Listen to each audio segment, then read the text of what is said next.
Basi Maroon Commandos, msichoke kuzidi kutuletea burudani, na naomba kwa heshima tuendelee kupata burudani hadi atakapojiunga nasi mgeni wetu rasmi, Rais wa Jamhuri ya Kenya.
Well, President Uhuru Kenyatta, they are arriving at the Uhuru Gardens, where he is supposed to lead the country in the last 59th Madaraka Day celebrations. For him, as the head of state, the deputy president has also arrived already there. He's just taking out almost like a lap of honor before he inspects the guard of honor expected.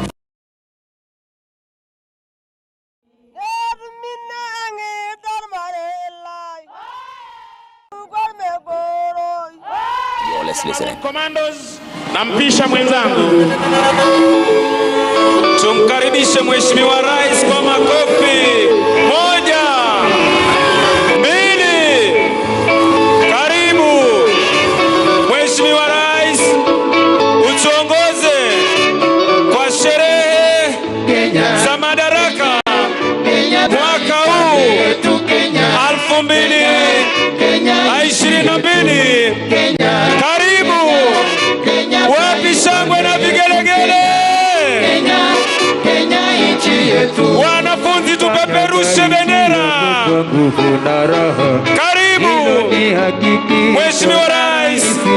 Makofi. Makofi. Karibu. Mheshimiwa Rais wa Jamhuri ya Kenya. Utuongoze kwa sherehe za Madaraka. Karibu. Mheshimiwa Rais. Makofi. Wapi shangwe na vigelegele? Mmoja wetu Mheshimiwa Rais. Karibu. Makofi. Makofi. Tumpatie Mheshimiwa Rais shangwe na vigelegele. Taifa letu Kenya. Karibu. Karibu. Mheshimiwa Rais, utuongoze kwa sherehe za Madaraka hapa gatuzi la Nairobi. Karibu. Karibu. Wananchi wapi shangwe na vigelegele. Karibu. Karibu. Mheshimiwa Rais, utuongoze kwa sherehe za Madaraka mwaka huu wa 2022 hapa bustani la Uhuru. Wapi shangwe na vigelegele. Asanteni wananchi. Makofi. Moja. Pili. Karibu. Mheshimiwa Rais wa Jamhuri ya Kenya. Karibu. Karibu. Hapa bustani la Uhuru. Utuongoze kwa sherehe za Madaraka mwaka huu wa 2022. Wapi shangwe na vigelegele kwa Mheshimiwa Rais. Karibu. Mheshimiwa Rais. Karibu. Makofi. Moja. Mbili. Karibu. Karibu. Tumpungie Mheshimiwa Rais mikono. Wapi shangwe na vigelegele wananchi. Karibu. Karibu. Utuongoze kwa sherehe za Madaraka. Karibu. Karibu. Mheshimiwa Rais. Karibu. Utuongoze kwa sherehe za Madaraka. Karibu. Karibu. Wapi shangwe na vigelegele. Karibu. Makofi. Moja. Mbili. Tatu. Funga. Fungua. Asanteni sana. Asanteni. Asante sana Maroon Commandos. Asante Maroon Commandos. Niombe tubaki tukiwa tumesimama kwa wimbo wa taifa na wimbo wa Jumuiya ya Afrika Mashariki, na waliovalia kofia zisizo rasmi waweze kuzivua tafadhali.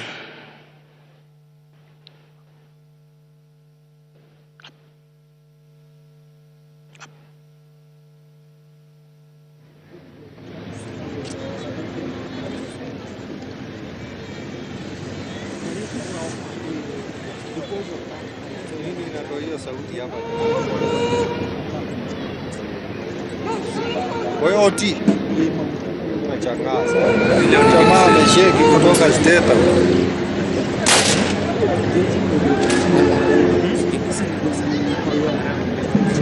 Kamera ilikuwa inashika. Oh, ilikuwa na nani na jamaa wa steta.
gwaride hivi sasa, kija kumwomba kwa heshima Rais wa Jamhuri ya Kenya na Amiri Jeshi Mkuu wa majeshi yote ya ulinzi ruhusa ya kuweza kukagua gwaride lililoandaliwa na majeshi ya ulinzi.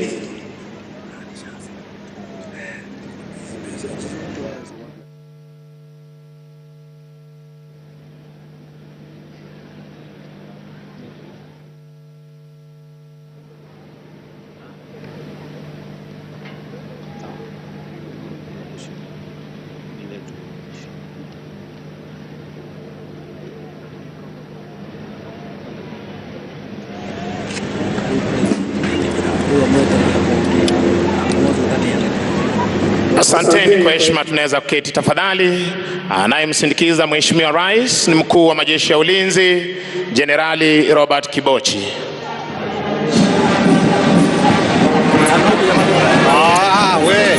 Boss. Oya. Sasa hata anapata nini?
ya kikosi kuwa mbele ya gwaride unavyoshuhudia hivi sasa kutoka kwake Kala Officer pamoja na Parade RSM.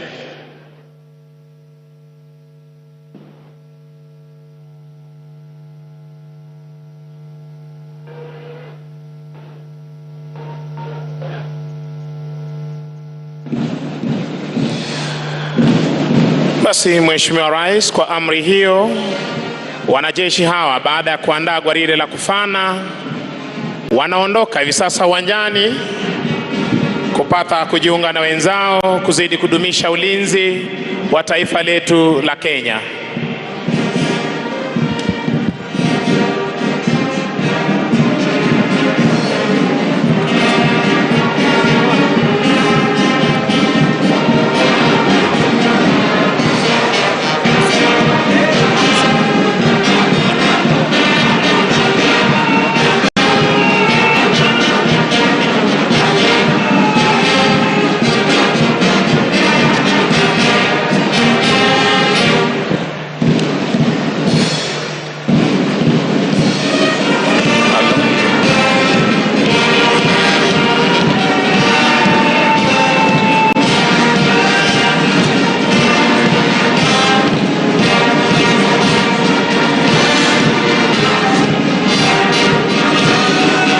Mheshimiwa Rais, mkuu wa gwaride hii Luteni Kanali Evans Oduma.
Mheshimiwa Rais, lafuata gwaride la vikundi likiongozwa na jeshi letu la nchi kavu chini yake Major Stephen Nyamboga.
Mheshimiwa Rais, kikosi kinachofuata National Police Service General Service Unit.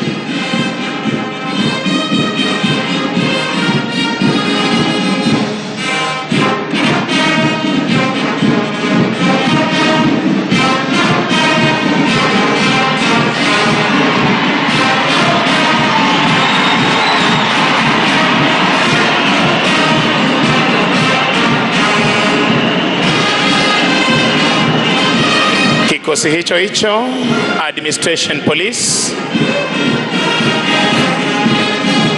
wakifuata hivi sasa.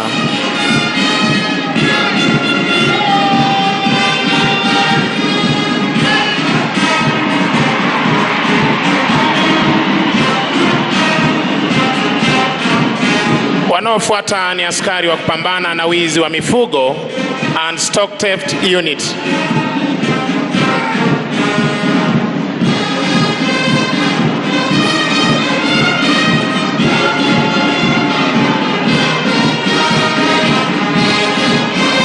Mheshimiwa Rais, kutufungia gwaride la vikundi ni Border Patrol Unit wakiwa katika magwanda yao mazito ya kikazi.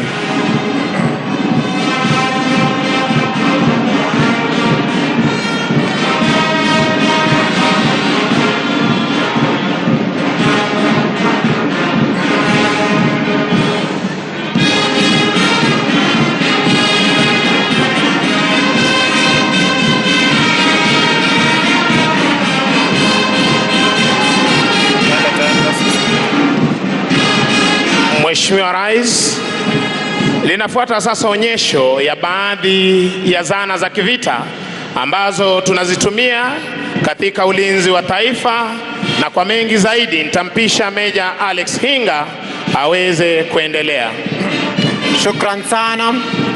Mheshimiwa Rais, mabibi na mabwana, baada ya matembezi ya gwaride hilo, yanaanza sasa maonyesho ya zana za vita wanazozitumia wanajeshi kufanikisha operesheni tofauti. Yanayotangulia hivi sasa ni brigade za majeshi yetu ya nchi kavu almaarufu the infantry. Wanatangulia hapa na magari aina ya deraya, ukipenda armored personnel carriers. Haya ni magari ambayo yametengenezwa kwa vyuma maalum ili kuzuia risasi, vilipuzi au mabomu, na vile vile huwezesha wanajeshi wetu kufika kwa haraka wanakoenda vitani, huku wakipigana na bunduki ambazo zimeangikwa bavuni ama paani mwa magari haya.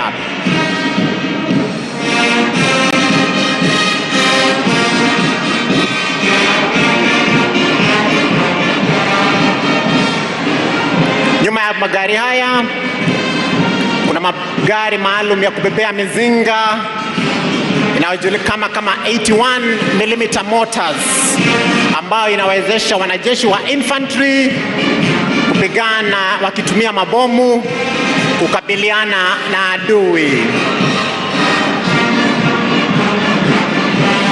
Azma ya askari wa infantry ni kumshinda adui huku wakitumia mbinu mahususi za luteva au maneva, kwa kimombo manuva, na wanajeshi hawa wako na uwezo wa kupigana usiku na mchana, mahali popote, kwa hali zote, na pia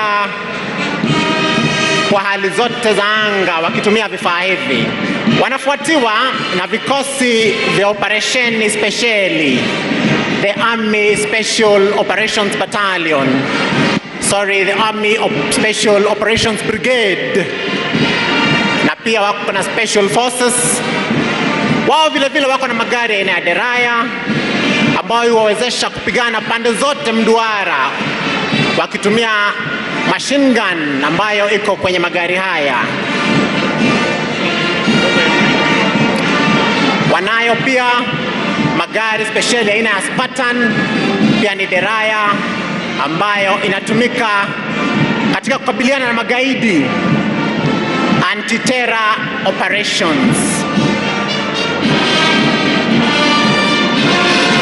Wanajeshi hawa wamepata mafunzo maalum ya kuwezesha kupigana vitani, hewani na pia baharini.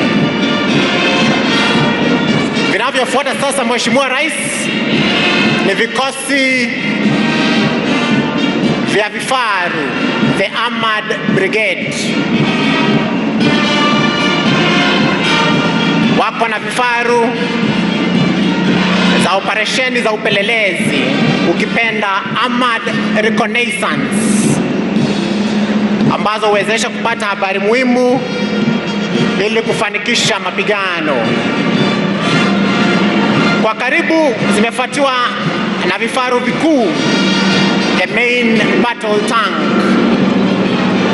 ambayo kimsingi hutumiwa kuangamiza vifaru vya adui na pia kuwakinga askari wa miguu dhidi ya risasi na mabomu vita vinapoendelea.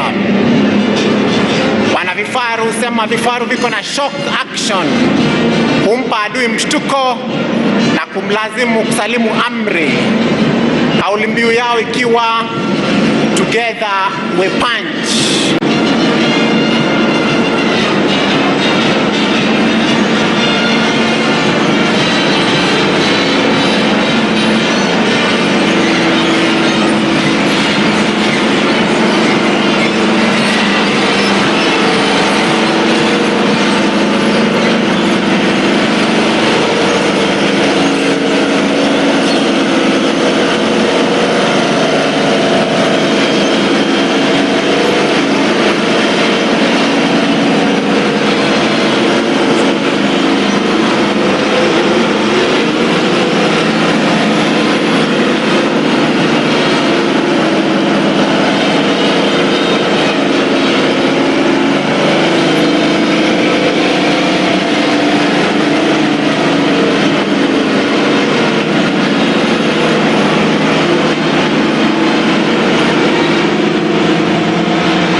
Wamefuatiwa na vikosi vya wanamizinga, the Artillery Brigade, ambao wamejipanga kwenye umbo la chembe cha mshale, arrowhead formation.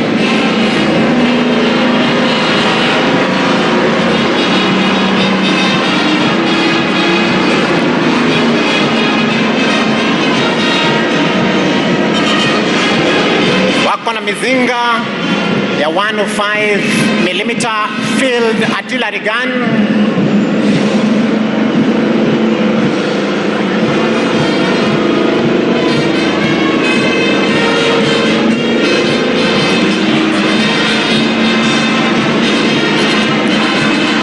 pia wanatuletea mizinga yenye mitutu pacha, the twin cannon mount, ambayo inatumika kukabiliana na ndege za adui.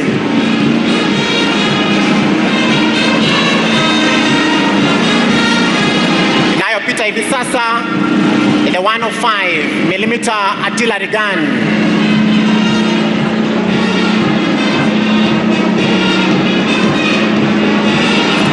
Inafuata the double barreled twin cannon mount.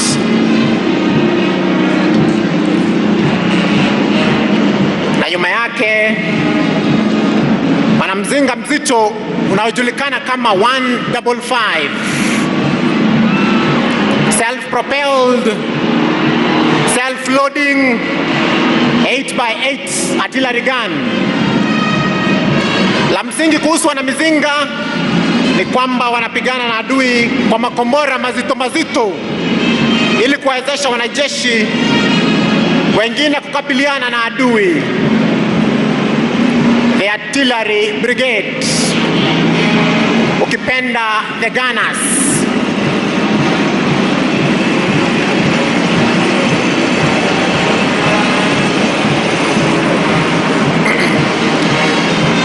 Napita mzinga wa 155.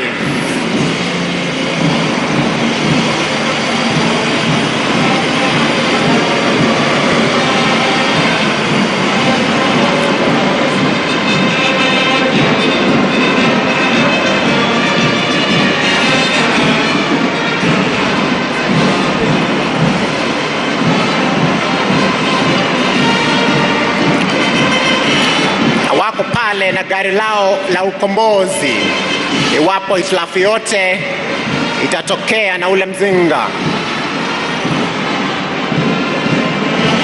Wanaofuata Mheshimiwa Rais ni kikosi cha mawasiliano, the Kenya Army Corps of Signals, ukipenda the Communication Warriors.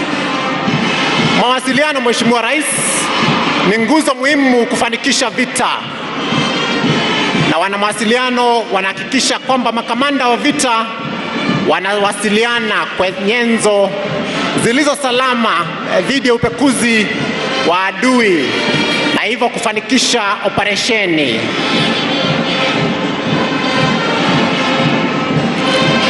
Vifaa ambao vimeangikwa juu ya magari haya ni vifaa vya satellite ambavyo vinawezesha wanajeshi wetu kuwasiliana popote walipo duniani, na mashine ambayo inapita inajulikana kama the Tactical Mobile Communication Center, TMCC.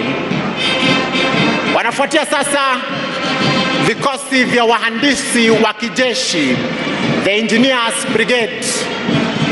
Wanavyo vifaa vya kuweza kuunda njia nyikani na misituni ili kuwawezesha wanajeshi wetu kupita. Pia huwajengea madaraja. Tunaliona hapa daraja moja linalojulikana kama the Medium Girder Bridge ambalo huwezesha wanajeshi wetu kuvuka mito.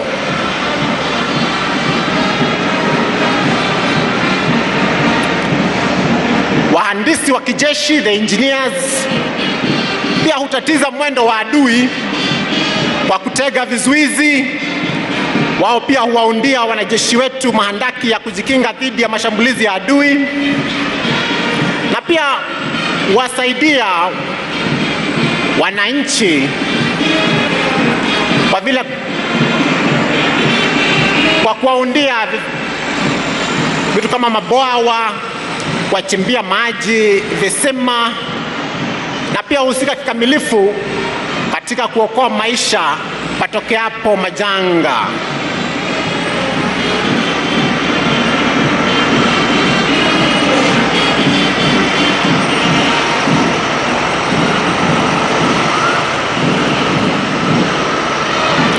Wakiwa kwenye vita wanafanya the combat role, kazi ya kijeshi.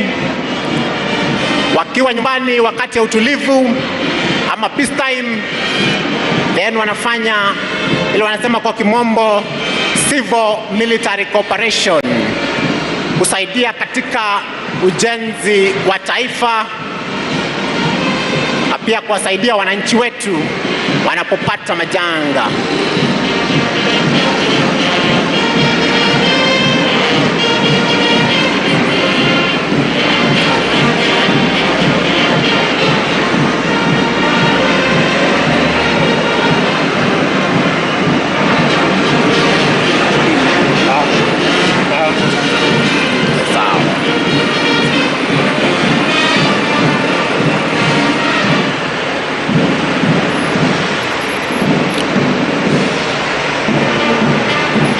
Ikipita gari speciali ya kuchimbia maji inayotumika na wahandisi hawa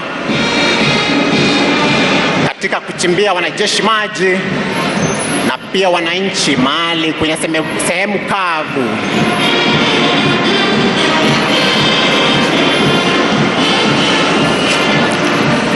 Wanafuatwa pale Mheshimiwa Rais na vikosi vya wanauchukuzi, the Kenya Army Corps of Transport. Hao Mheshimiwa Rais ndio wanahusika katika kuwasafirisha wanajeshi wetu na hali kadhalika vifaa na mizigo yao wanapoenda vitani na pia wakati ya mazoezi ya kivita. Wanayo magari ya kusafirisha wanajeshi, wako na magari ya kusafirisha mizigo. Wanaweza wanaweza pia kusafirisha vifaa vizito kama vile vifaru ama magari ya wahandisi.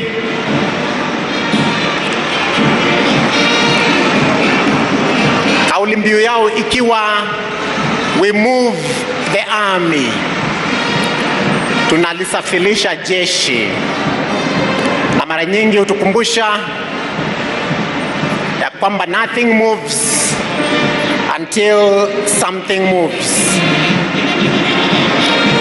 Wanafuata hapa sasa Mheshimiwa Rais na vikosi vya wahandisi wa umeme na mitambo, the Kenya Army Corps of Electrical and Mechanical Engineers. Hawa husaidia kukarabati vifaa vya kijeshi ili kuhakikisha kwamba wakati wowote ziko katika hali shwari ya kazi, na utueleza kwa kauli mbiu yao kwamba technical excellence is their commitment. Wanafuatiwa na watunza rasilimali, the Kenya Army Ordnance Corps. Hawa ndio wapa wanajeshi wetu chakula, risasi, mavazi, vitu ambazo tusipopata kwenye vita vitatatizika. Na pia wako na magari muhimu ya kuharibu makombora yaliyotegwa. Wako na electronic ordnance disposal vehicles. Tunaona moja pale ikipita ambaye yuko na wahandisi speciali wa kuvipata na kuvilipua vilipuzi vile, including IEDs. Wanafuata Mheshimiwa Rais matabibu wa kijeshi, the Kenya Army Medical Corps, wakiletea deraya ama Armored Personnel Carrier Ambulance. Matibabu wetu wapa wanajeshi wetu matibabu, na pia wafunza wanajeshi kutoa huduma ya kwanza ili kuwasaidia wenzao. Wako pia na mobile theater inawezesha huduma ya surgery kutolewa wakati ya vita. Bila shaka jeshi lenye afya ndio msingi wa taifa. Kauli mbiu ya watabibu wetu ni utabibu bora.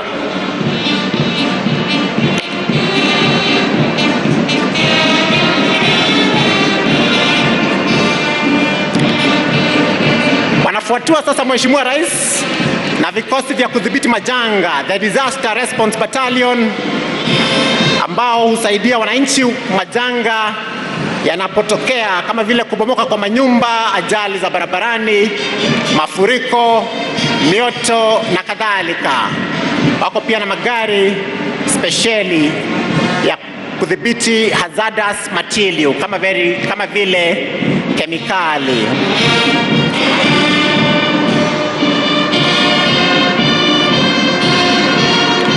Wanafuatiwa hivi sasa na kikosi cha Defense Forces Constabulary ambao hukabiliana na majanga ya moto, na tunaona pale wakipita na zimamoto zao, Defense Forces Constabularies with their fire fighting equipment. Na pia kuna gari speciali linalotumika wakati wa majanga ili kutoa huduma ya kwanza na pia huduma ya kisaikolojia, kuhakikisha kwamba watu wanapona tu, sio kiwiliwili tu, bali pia wanapata tulizo la akili. Mheshimiwa Rais, sio kawaida kuona wanajeshi wetu wa majini, the Kenya Navy, wakitembea, lakini leo tunawapata wanatembea hapa ardhini wakituletea mashua aina ya Zodiac. Pia wako na mashua aina ya M-Shark, na pia wako na mashua ya Mil Pro. Wanajeshi hawa hutumia mashua hizi kuhakikisha kwamba bahari zetu ziko salama. Tunaona pale wapiga mbizi, the deep sea divers, ambao hutusaidia katika kuokoa maisha wakati tunapata majanga ya baharini.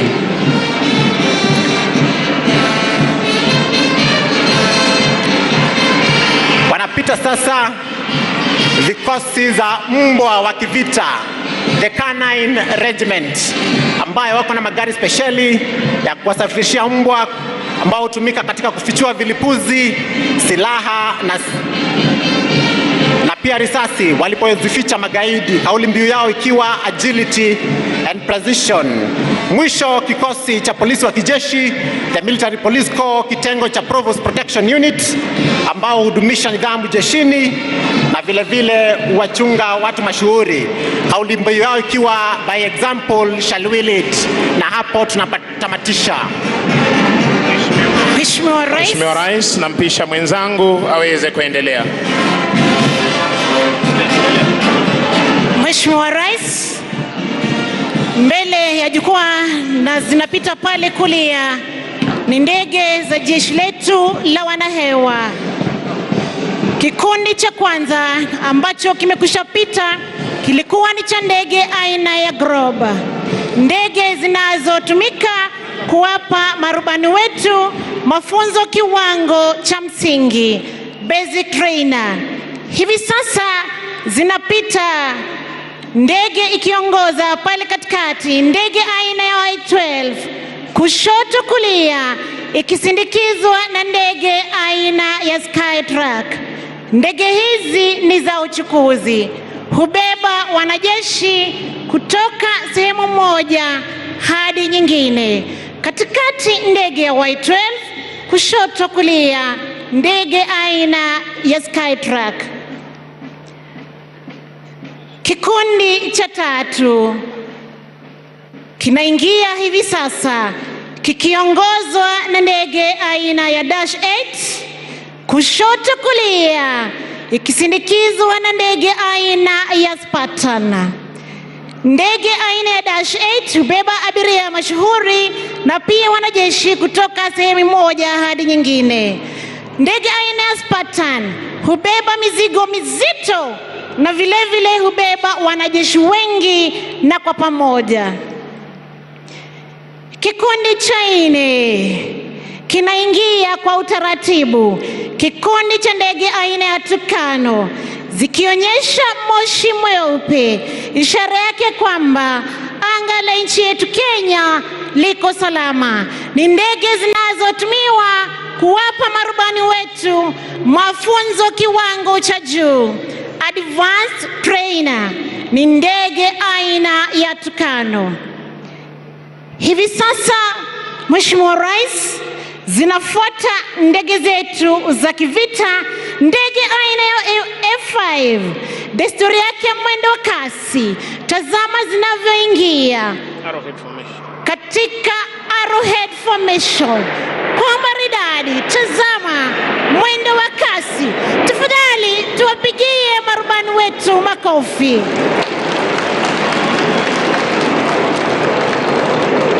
Ndege hizi za kivita zitafuata moja kwa nyingine, zikituletea mizunguko ya kulia, ya kushoto.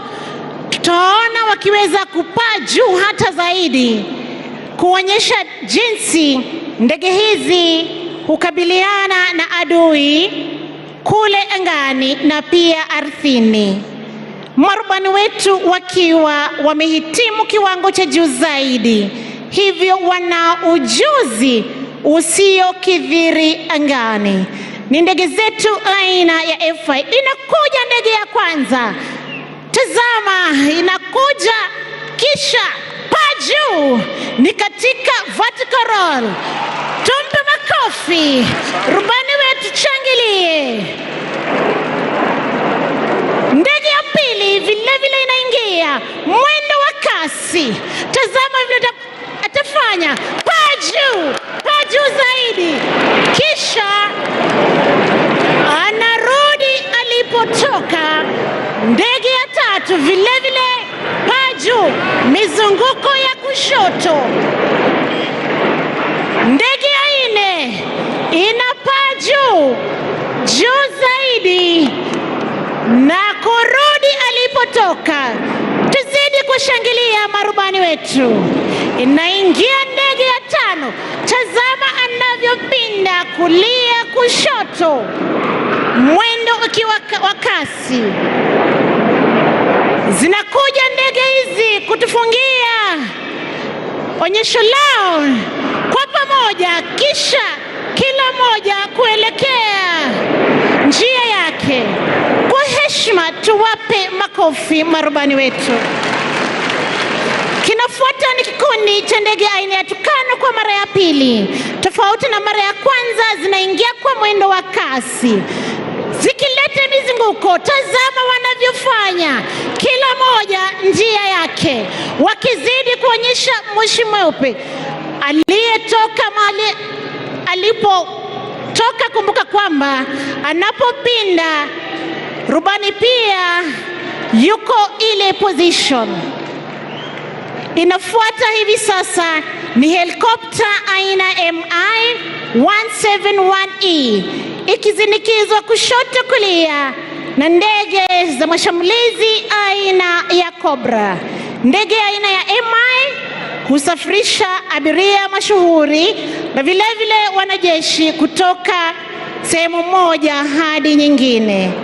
Nazo helikopta aina za Cobra ni helikopta za mashambulizi. Inafuata hivi sasa ni helikopta aina ya Hiwi ikisindikizwa kulia na helikopta za mashambulizi aina ya MD-530 kutoka jeshi letu la nchi kavu. Katikati helikopta Hiwi, kushoto kulia MD-530. Mheshimiwa Rais, kutufungia tamasha la ndege siku ya leo ni helikopta aina ya Puma, kushoto kulia helikopta za mashambulizi aina ya Fennec. Inalipeperusha bango linalosema God bless Kenya, Mungu ibariki Kenya. Makofi kwa marubani. Basi Mheshimiwa Rais, na huo ndio mwisho wa tamasha zetu za kijeshi kwa pamoja. Ningependa kuwashukuru waliofanikisha makala haya, Flagstaff wetu Meja Ismail Olwal, Meja Peter Msumba Etiang, Defense Forces Sergeant Major Warrant Officer 1 Elijah Aspro Koranga, Kenya Army Sergeant Major Warrant Officer 1 Fanuel Mahebo, Kenya Air Force Sergeant Major Warrant Officer 1 Dennis Namunyu Talengo, na bila kumsahau Kenya Navy Sergeant Major Warrant Officer 1 Bwana Omar Haji, wote wakiwa ni OGW, bila kuwasahau wenzangu Major Alex Hinga, Senior Sergeant Ann Kiarie, Koplo Emmanuel Jabiri Banzi. Jina langu ni Sergeant Misango Mbae, nikiwarejesha moja kwa moja hadi kwake Bwana Peter Wanjohi aweze kuendelea na ratiba ya siku. Asanteni sana wenzangu. Naomba sote tutulie kwa maombi. Tutaongozwa kwa maombi ya kimila na mzee Manyasi Situma kutoka kaunti ya Bungoma.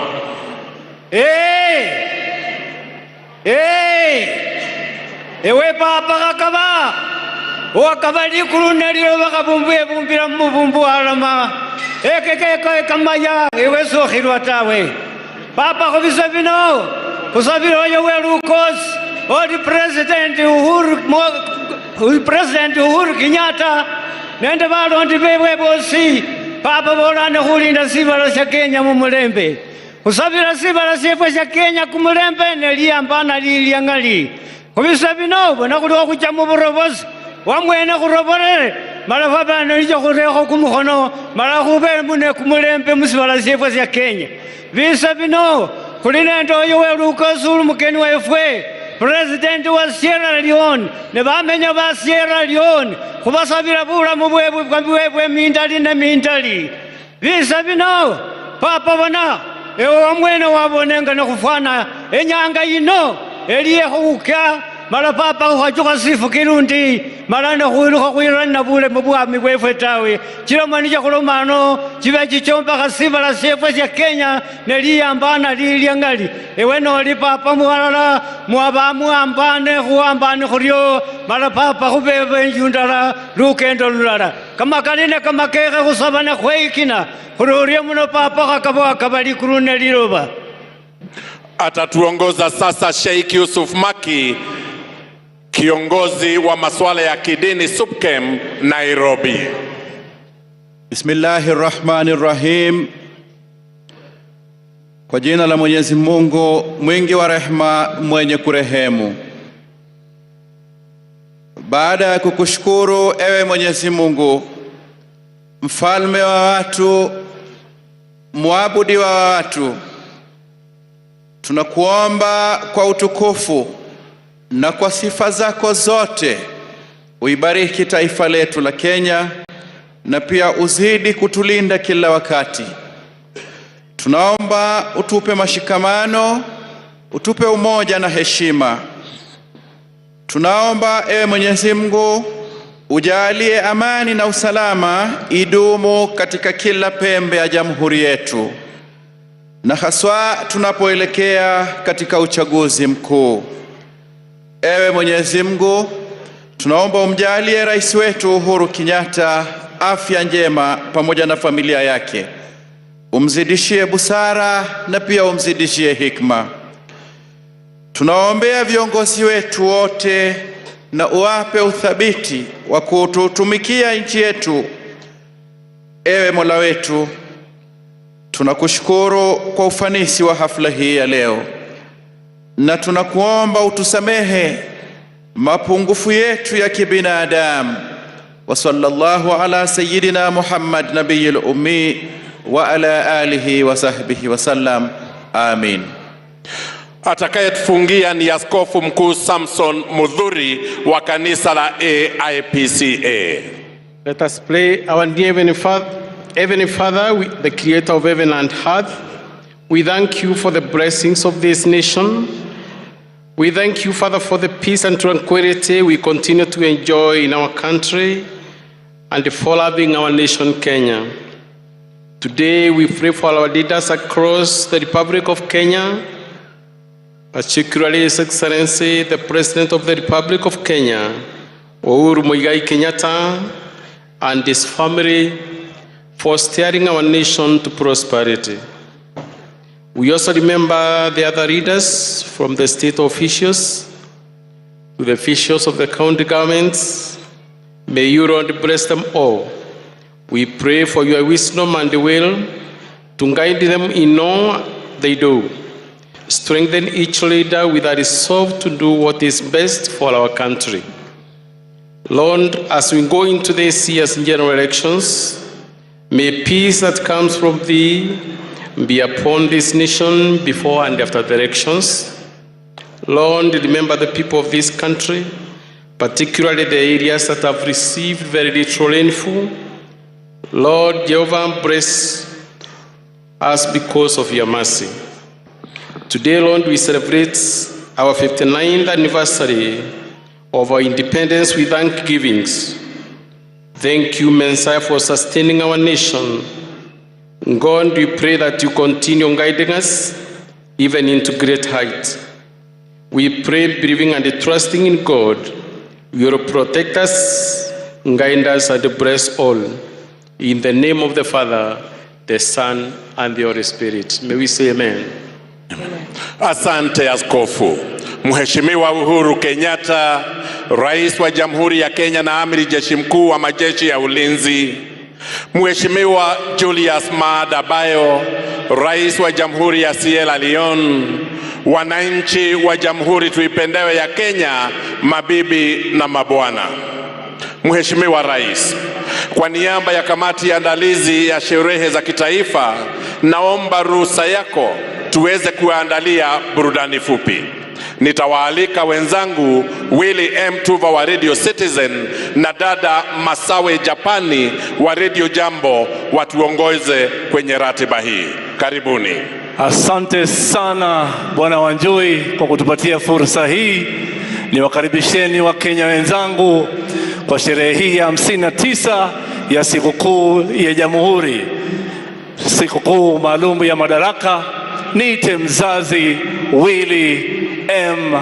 Tuva, naongoza kipindi cha Mambo Mseto kwenye Radio Citizen na Mseto East Africa katika Citizen TV.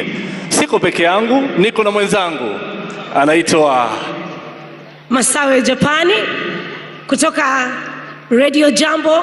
Nafurahi sana kwamba tumeweza kujumuika pamoja siku ya leo kusherekea Madaraka Day, na tunasema maudhui ya mwaka huu ni pamoja tusonge mbele. Na wanaosonga mbele sasa hivi, Mheshimiwa Rais, ni wanafunzi 500 kutoka katika shule ya msingi, naweza nikasema kwamba ni takriban shule 11 za msingi za hapa Nairobi. Na unachofaa kufahamu Mheshimiwa Rais ni kwamba wanafunzi hawa wako katika grade ya 4 na ya 5 ya mtaala mpya wa CBC.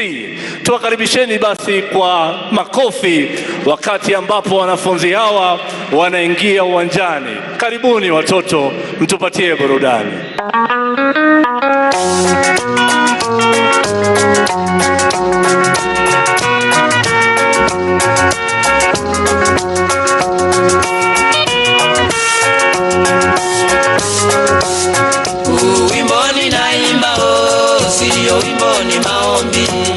Nikiomba Mwenyezi Mungu aibariki Kenya yangu, kwa jina la Baba na la Mwana Roho Mtakatifu, amina.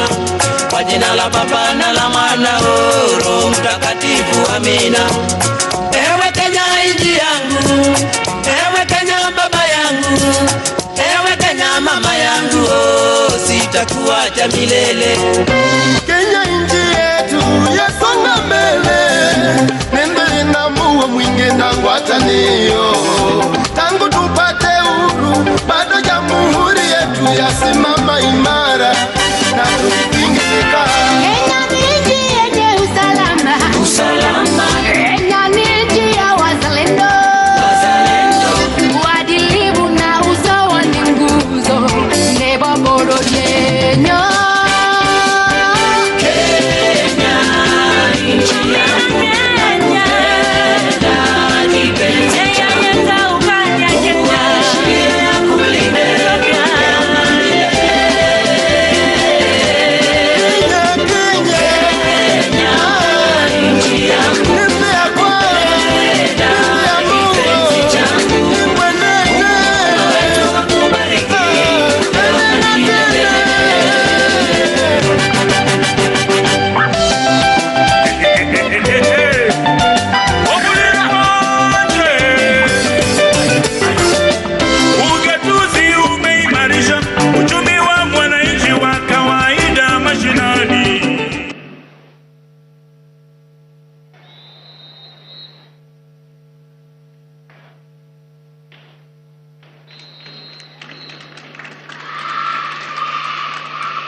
Ni ramani ya nchi yetu. Tuwapigie makofi tafadhali.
Neno ni madaraka, shughuli iliyotuleta hapa kwa pamoja. Makofi kwa watoto wetu, makofi. Kenya inaendelezwa na wazalendo, Kenya inaendelezwa na wazalendo. Usito kumkora chako kangi mora wero rais, jatelo tich neni chako kaporitin tinga mariek, itiyo matek, tinga mang'uon, ikonyo jo Kenya, ikela mani, iriwo jo Kenya, madaraka wayiego, jo Kenya wacho niya, Uhuru tosa, Uhuru inie rais, Uhuru inie rais, Kenyatta inie kiongozi, Kenyatta inie kiongozi mchweyo. Kenya inaendelezwa na wazalendo, Kenya inaendelezwa na wazalendo. Rais Uhuru ker mar Kenya, Uhuru ker mar Kenya, Jaibuor Kenyatta sirikal tiyo kod Uhuru. Maendeleo wan go jo Kenya, SGR donjo Kisumu dala, KPA to miya neno yidhi kod meli Kisumo. Bypass wan go Kachok, flyover wan go Kondele, moro bende wan go Bandani, barabara safi sechadek wan Nairobi buore. Kenya inaendelezwa na wazalendo, Kenya inaendelezwa na wazalendo. Jokanyana mkawona werie ker marwa mae Kenya, Igozo Uhuru Kenyatta, rais wetu mpendwa. Tangu uongozi wako tumeona mazao, viwanda zinajengwa, chakula kwa taifa, nyumba na makao kwa bei nafuu, stima tunapata. Ndio maana sisi tuomba Mungu akulinde, Nyasaye akulinde, Ngai akulinde, Obongo Nyakalaga akulinde. Kenya inaendelezwa.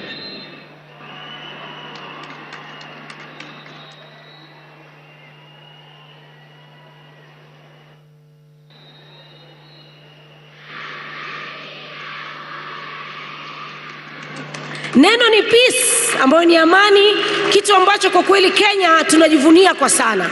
Makofi tafadhali.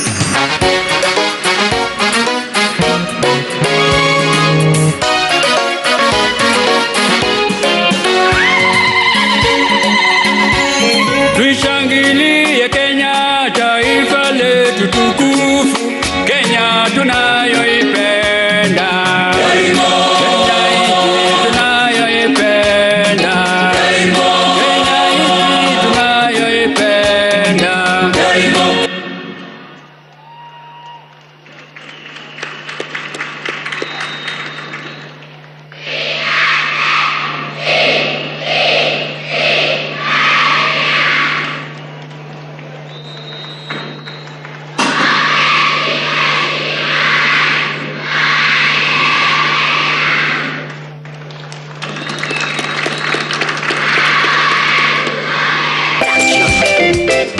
Makofi tafadhali, makofi tafadhali. Shangwe na vigelegele watoto wetu wanapotoka uwanjani. Asanteni sana. Wenzangu tuva. Kenya yetu tusonga mbele. Makofi tafadhali, makofi tafadhali. Makofi, makofi, makofi kwa wanafunzi wetu basi. Asanteni sana.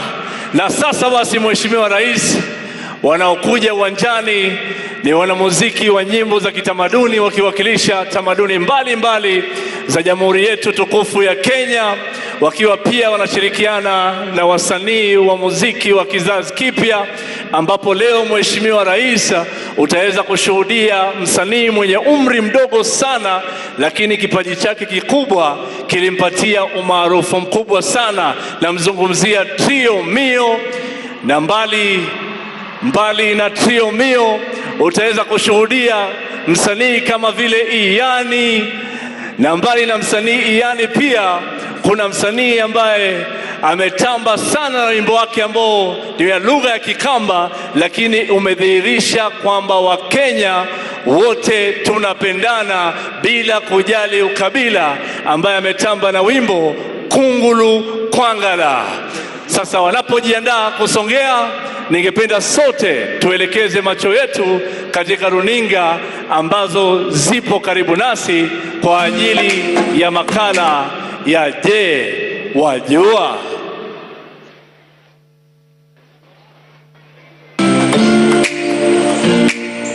Je, wajua? Wajua kuwa tangu tujinyakulia uhuru hadi mwaka wa 2013, Kenya ilikuwa na kilomita 13,000 za barabara za lami pekee. Na wajua kuwa Rais Uhuru Kenyatta alipochukua hatamu za uongozi mwaka 2013, alitoa ahadi ya kujenga kilomita 10,000 za barabara za lami ili kuinua uchumi wa nchi na maisha ya Wakenya. Bila shaka, ahadi hii ya Rais Kenyatta imeafikiwa, kwani katika kipindi cha miaka 9 tu, serikali ya Rais Kenyatta imejenga kilomita 10,400 za barabara za lami. Hii inamaanisha kuwa Kenya sasa ina jumla ya kilomita 23,400 za barabara za lami, ongezeko la 80%. Katika miaka 9 iliyopita, shirika la KENHA limejenga kilomita 3,300 za barabara zinazojulikana kama highways. Kwenye miji, shirika la KURA limejenga kilomita 950 za barabara zijulikanazo kama urban roads.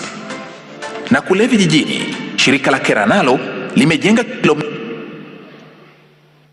300 za rural. Cha kutia moyo ni kwamba barabara zingine kilomita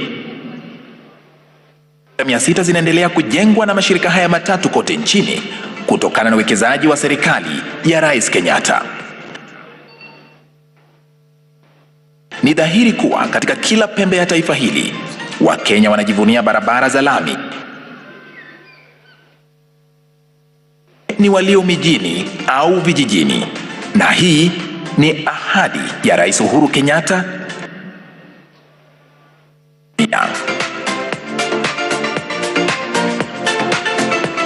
Sasa wajua. Haya, sasa wana muziki, karibuni mtupatie burudani.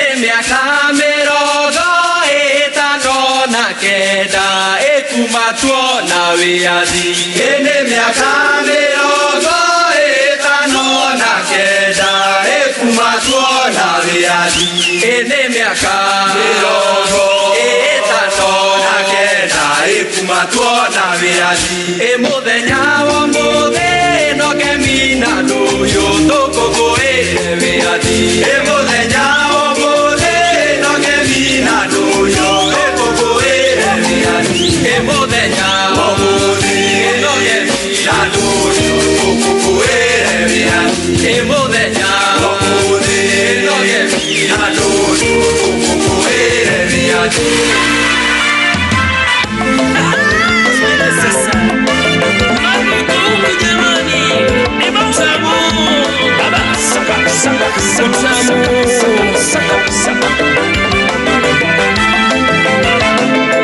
Kasha langu la zamani, kasha lisilotumbu. Kasha langu la zamani, kasha lisilotumbu. Kitasa ndani kwa ndani, na ufunguo ni huu. Alofungua nani, amelivunda magumu. Nandi barero, nandi barero. Sipiki chungunga mimambe, sendi manga nandi barero.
Etwani yabuire, etwani yabuire,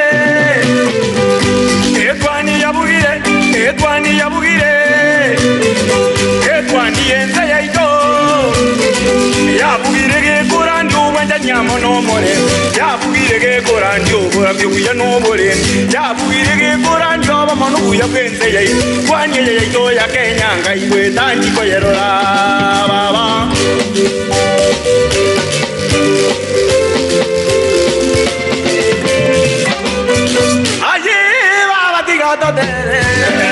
Aye, baba tigando tere.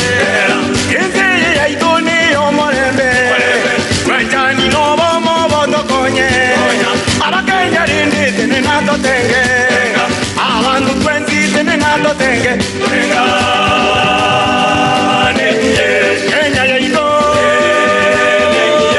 Eyo mando. Toto jamo.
Wazalendo, sisi wote tu wazalendo, maana tunasema Kenya ni mahali pa kuishi. Yo yo yo yo yo yo yo yo. Aha, twende.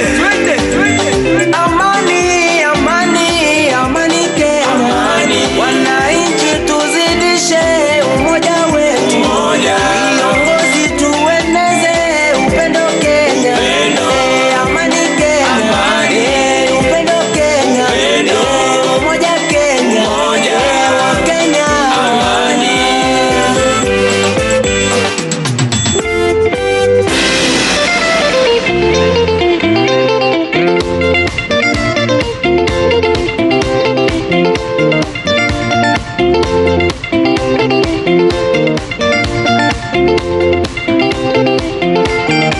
Iwe kungulu kungulu kwangala kwangala tundulu tundulu. Waenda vuzi chichini cha ukiwamba kungulu kwangala kwangala mba. Udha nyama nde uko na piva itania Madaraka Day. Wawe nona wataniyo wa Kenya tisonga mbele. Nasonga mbele pamoja. Sisi wa Kenya nasonga mbele kwa amani na upendo. Umoja ni nguzo yetu. Kenya ni yangu, Kenya ni yetu.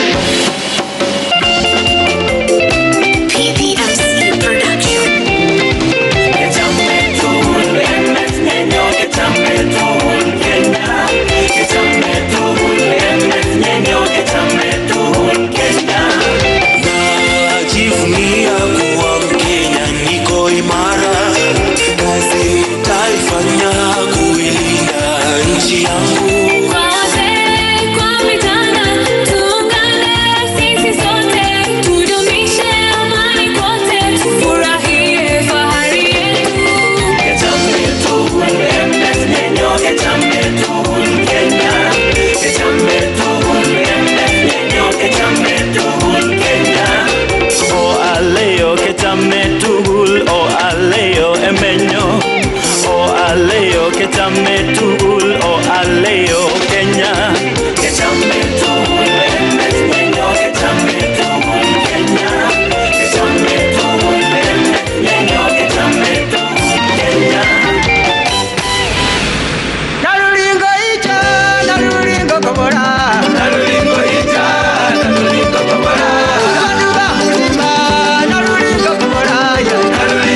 pamoja tutaijenga Kenya yetu kwa amani na upendo, tuendeleze utu wetu. Haya yote tukizingatia, baraka tele tutapokea. Vijana, wazee, kina mama, tunaweza tukiungana, furaha, usawa na ustawi Mungu Baba tatujalia. So full of love, njooni wazalendo sote tuimbe. So full of love, njooni wazalendo sote tuimbe. Harambee, pamoja tutafika kilele. Harambee, na Kenya tutaishi milele. Harambee, pamoja tutafika kilele.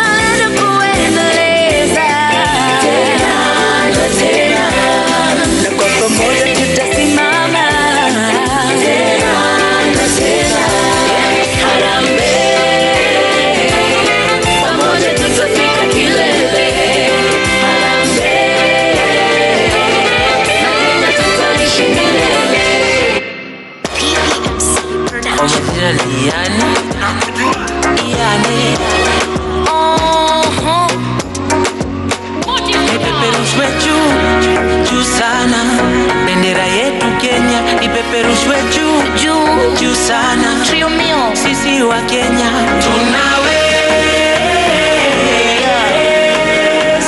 Ipeperushwe juu sana.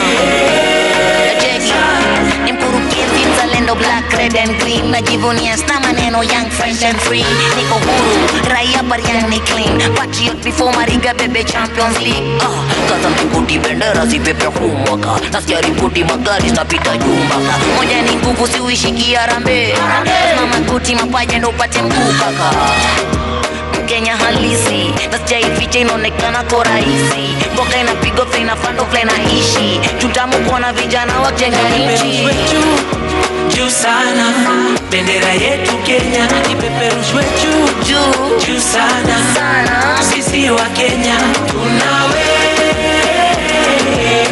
tunaweza Kenya kuta tena.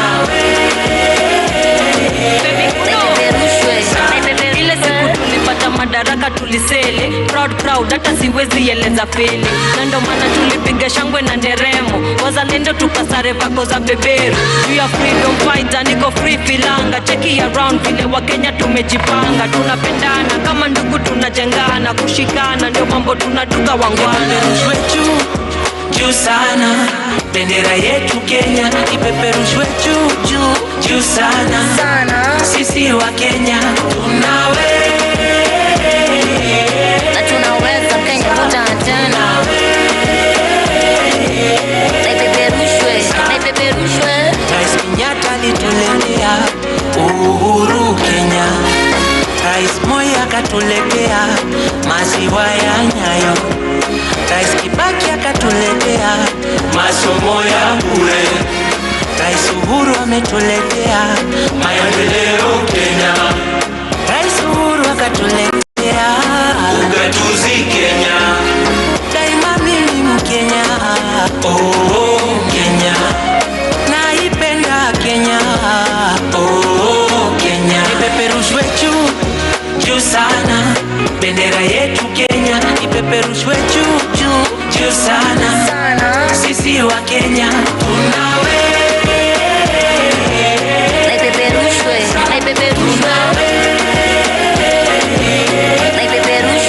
Ipeperushwe. Daima mimi Mkenya, piga shangwe na nderemo. Naipenda Kenya, na tunaweza Kenya kuta tena.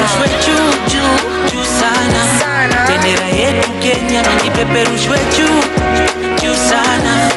Sisi wa Kenya tunaweza.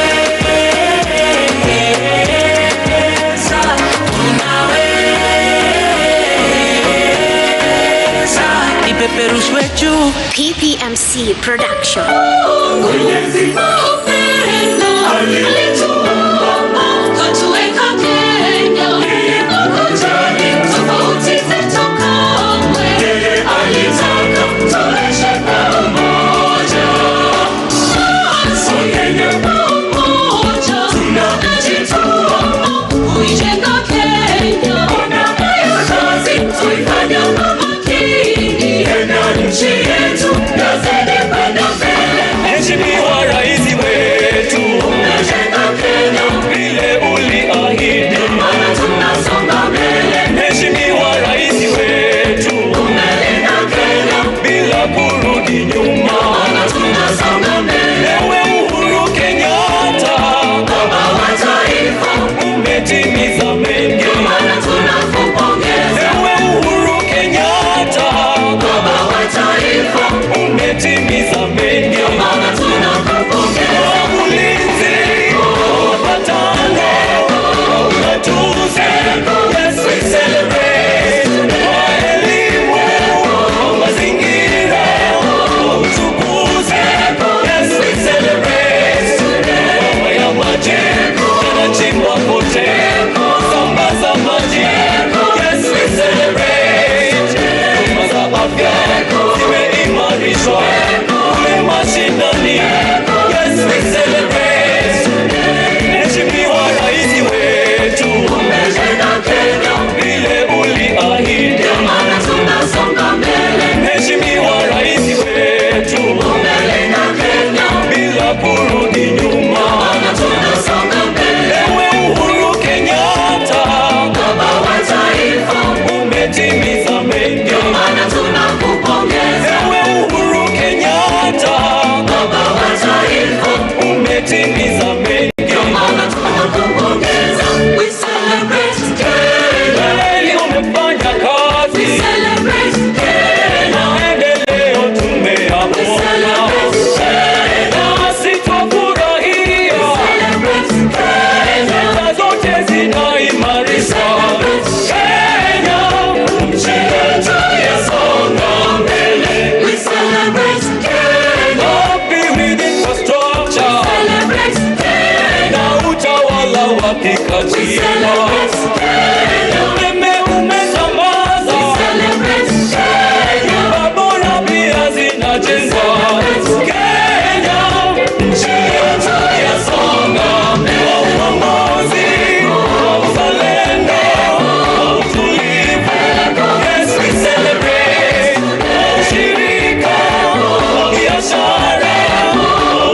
Tuwapongeze kwa makofi, tuwapongeze kwa makofi wasanii wetu kwa hizo nyimbo na tamaduni zetu za hapa Kenya.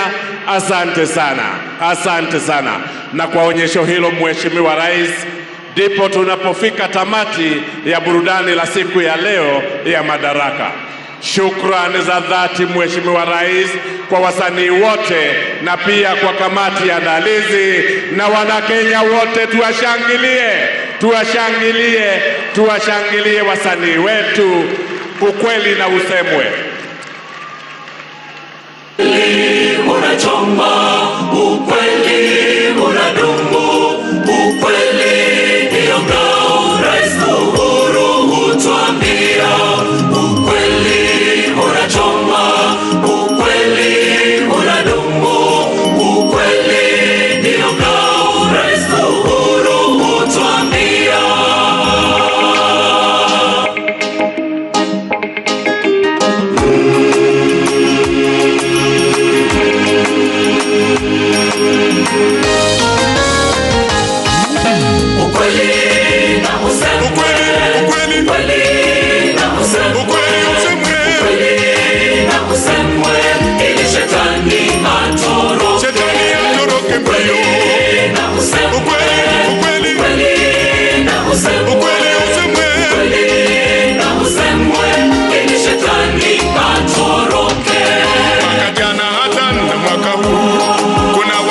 Wasema uhuru mbaya, tumeishi na uhuru miaka mingi, hatua ni ubaya, nyinyi mnatudanganya. Rais Uhuru anasema ukweli, tena ni mtu wa kupenda watu sana. Watu wengi walinyang'anywa mashamba, bali Rais Uhuru aliwarudishia. Mimi nasema ukweli na usemwe, ukweli na usemwe sasa. Na usemwe ili shetani atoroke. Shetani atoroke kweli. Na usemwe ukweli na usemwe ukweli na usemwe ili shetani atoroke. Asante sana.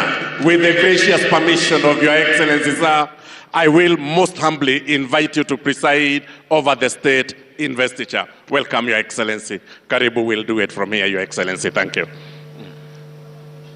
Your Excellency, in recognition of distinguished and outstanding services rendered to the nation in various capacities and responsibilities, I hereby present to you the following persons for various awards. Moran of the Order of the Golden Heart, MGH, Mr. Paul Nderito Ndongo. Yes, let us climb the stairs. All the awardees, proudly we climb the stairs. Dongo Paul Derito is the current prior and chairman of the board of the 26,000-member St. John's Ambulance, Kenya. He has been a volunteer with St. John's Ambulance for over 44 years. In the year 2003, he chaired the Dongo Land Commission, whose recommendations have been critical in shaping land laws in Kenya, and his name continues to be synonymous with land laws advancements. He is awarded Moran of the Order of the Golden Heart, MGH, for his outstanding service rendered to the nation. Mr. Nzioka Waita. Mr. Nzioka Waita served as the Chief of Staff and Head of President's Delivery Unit, State House. As the head of delivery, he created a strong delivery office that gave the President line of sight to his administration's key development projects and programs. He is awarded the Moran of the Order of the Golden Heart, MGH, for outstanding service rendered to the nation. Elder of the Order of the Burning Spear, EBS, Brigadier Joseph Maina Murashia. Brigadier Murashia is the team leader for Project 58, huu uwanja tuko hapa siku ya leo. Under his leadership, Project 58 has been executed within strict timelines that so is one of the projects being completed within 16 months. He has also supervised the construction and commissioning of Ulinzi Sports Complex, Langata, within 16 months. He is awarded Elder of the Order of the Burning Spear, ABS, for his outstanding leadership, command, and management and devotion to duty. Brigadier Caroline Mwende Mutesia. Brigadier Mutesia is the project manager for the Joint National Mapping Project.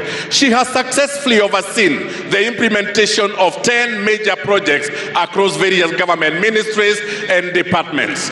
Through these projects, the government has saved resources, and for the first time in the history of Kenya, strategic resource databases have been secured by government. She is awarded Elder of the Order of the Burning Spear, ABS. Congratulations, Brigadier. Congratulations, Brigadier, once more, asante. Moran of the Order of the Burning Spear, MBS, Professor David Sang Kiprop. Professor Kiprop has been the program manager, Guinea Worm Eradication Program. A brilliant and disciplined scientist, he has been instrumental in the elimination of the epidemic highland malaria in Kenya. He is awarded the Moran of the Order of the Burning Spear, MBS, for outstanding service rendered to the nation. Dr. Weston Wakasiaka Kisa. Dr. Wakasiaka is a renowned fistula surgeon and trainer of fistula care for health workers. He has led in fistula policy development and is also an author and writer of Fistula Diaries Kenya. He pioneered and established treatment of fistula, a disease that not only affects the health of our women and daughters, but also the social well-being. He is awarded the Moran of the Order of the Burning Spear, MBS, for outstanding service. Mr. Polycarp Otieno Onyango. Onyango is Senior Director, Presidential Delivery Unit in the Coast Region. He unlocked the challenges that were facing Kenya Ports Authority, a job that took him 2 months of posting in the coast. Onyango is awarded the Order of Moran of the Burning Spear, MBS, for outstanding service. Order of the Grand Warrior of Kenya, OGW, Major Adman Hussein Weshanga. Major Washenga is the officer in charge of maintenance, repairs, and overhaul at Kenya Shipyards Limited at the Mombasa and Kisumu Shipyard. Hiki ni kituo cha kutengeneza meli. He also coordinates support for Kenya Shipyards Limited, the Kenya Railways locomotives, and all marine assets. He has overseen the construction of MV Uhuru 2 at Kisumu and the refit of Kenya Navy ship Shupavu at Mombasa Shipyard. He is awarded Order of the Grand Warrior of Kenya, ODW. Congratulations, congratulations. Miss Alice Kwamboka Nyariki. Nyariki Alice Kwaboka is Senior Deputy Director of Pensions at the National Treasury. She spearheaded the development of policy reforms for public sector retirement benefit schemes. Her efforts have ensured that our senior citizens no longer have to wait and spend intolerant time waiting for their pension. She is awarded the Order of the Golden Warrior of Kenya for service to the nation. Congratulations. Ms. Jane Duta Mwangi. Duta Irene Mwangi has served diligently on COVID-19 Education Committee and the CBC Task Force. She has been an advocate and partner in the quest for accessible and quality education. She is awarded OGW OGW, Order of the Grand Warrior of Kenya, for dedicated service to the nation. Your Excellency, this brings us to the end of state investitures today. I thank you, Your Excellency, sir. Asante sana. Your Excellency Julius Maada Bio, President of the Republic of Sierra Leone, and the First Lady of the Republic of Sierra Leone, Dr. Kuyioni Adesina, President of the African Development Bank, and indeed a true and great friend of Kenya, Honorable Speakers, Your Ladyship, the Chief Justice on Martha Koome, all national leaders and leaders from across our entire spectrum, members of the diplomatic corps, fellow Kenyans, ladies and gentlemen, hamjambo. Hamjambo tena. Asanteni sana. Siku ya leo tumepatiwa heshima kubwa sana kwa kupata mgeni wa nchi ya Sierra Leone, Rais wa Sierra Leone ambaye ametutembelea kuwa mgeni wetu wa heshima katika shughuli hii ya kusherekea Madaraka Day. Na mbele ya niseme lolote lingine, ningependa kuchukua nafasi hii kumkaribisha aweze kuwasalimia Wakenya na kutoa salamu zake na pongezi zake kwa Wakenya wote. Your Excellency, I'd like to take this opportunity to welcome you to have a few words with the Kenyans who are looking forward and are very excited about you coming to visit us. Karibu sana. Welcome.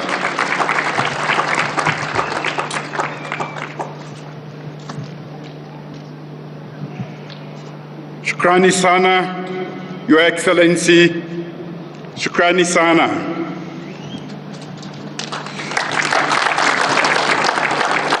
Your Excellency, the Honorable Uhuru Kenyatta, President of the Republic of Kenya, the Honorable William Ruto, Deputy President of the Republic of Kenya, Your Excellency, Mrs. Margaret Kenyatta, the First Lady of the Republic of Kenya, the First Lady of the Republic of Sierra Leone, Madam Fatima Maada Bio, members of government, and honorable cabinet secretaries present here today, members of the National Assembly and Senate present, members of the diplomatic and consular corps, distinguished ladies and gentlemen, outstanding Kenyans who have made this visit both remarkable and memorable.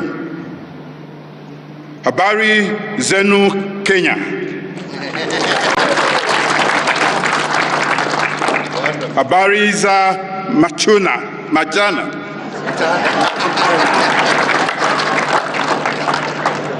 I'm truly honored, ladies and gentlemen, and ever grateful to President Kenyatta and to you, the Kenyan people, for the generous invitation to join Kenyans in celebrating Madaraka Day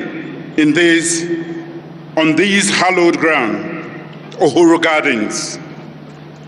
Asante sana, Kenya. Congratulations. It is a momentous day, as President Kenya and others have said. It is the day on which Kenyans asserted that through the dignity of independence and self-governance, they would work hard together to create a future of which generations unborn will be proud. In the spirit of nation building and Harambee, the new nation reflected the blood, the tears, and the sweat that had gone into that unrelenting national effort from ordinary citizens and their leaders. As Mzee Jomo Kenyatta of blessed memory reminded Kenyans, our children, and I quote, our children will learn about the heroes of the past, but our task is to make ourselves the architects of the future, end of quote. On this 59th Madaraka, I can confidently say that Kenyans have embraced that task and acquitted themselves very well. Congratulations, Kenya. Our path since independence for our nascent African nations of Kenya and Sierra Leone may have been different. In each of our ways, it has been arduous, maybe not what our forefathers imagined, and probably best left untold. But we can both celebrate in Kenya and in Sierra Leone that we have been through the crucibles. We have faced and mastered our fears and doubts. We have triumphed over adversity, and we have worked hard to build just, inclusive, peaceful nations on both sides of the great continent. But more importantly, the fraternal bonds between our two nations keep getting stronger. On Sunday, I joined the Kenya Defense Forces to celebrate the heroism of 4 Kenyans and the sacrifices of thousands of Kenyan soldiers who fought to restore peace and stability in Sierra Leone. If today we are the 4th most peaceful democracy in Africa, it is partly because of the sacrifice of Kenyans. Thank you, Kenya. When Ebola struck, Kenyan nurses and doctors were at hand to see us through that difficult moment. When we faced challenges for computing equipment for our first ever digital population census, President Kenyatta extended a hand of typical Kenyan generosity. And there is so much more to say. Our two nations have stood together in war, in peace, and in solidarity. We have pursued a collective agenda and continued to deepen cooperation at the bilateral and the multilateral levels. President Kenyatta's great work in this country, from electricity, ports, roads, railways, housing, to healthcare, education, food, security, and growing the Kenyan economy through trade and investment, has showed us in Sierra Leone what is possible. We are therefore also here to strengthen our ties with Kenya in areas of international cooperation, peace and security, wildlife and tourism, ICT and education, and trade and investment. In this spirit of interdependence, with a view to the mutual benefit of our two nations, let me close by reminding us of 2 proverbs, one Kikuyu from Kenya and one Mende from Sierra Leone. The first one is from Kenya. One log does not make a bridge. This reminds us that for safety and strength, and for reassurance that we will continue to traverse difficulties together, we must continue to work together and make our bonds even stronger. The second is from Sierra Leone. One tree does not make a forest. Guya Eula. That reminds us that only through interdependence and unity of purpose can we truly grow stronger and be more formidable as nations. On this 59th Madaraka, let me once say, Hongare sana, asante sana, and God bless the people and Republic of Kenya. Thank you. Thank you very much, brother. Thank you. Good luck.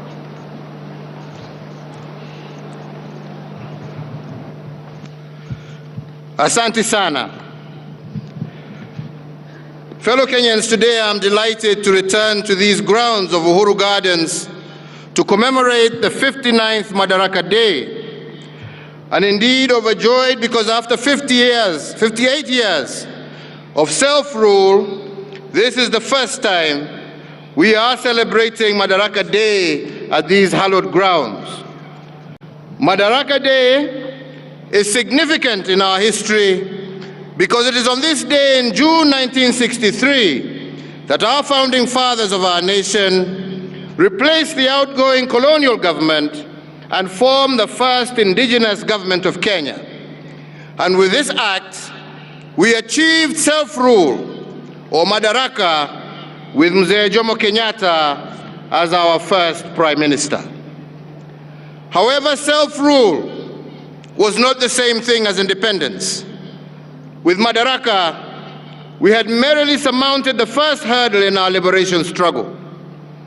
It was 6 months after the first Madaraka Day that we secured our full independence on the 12th of December 1963.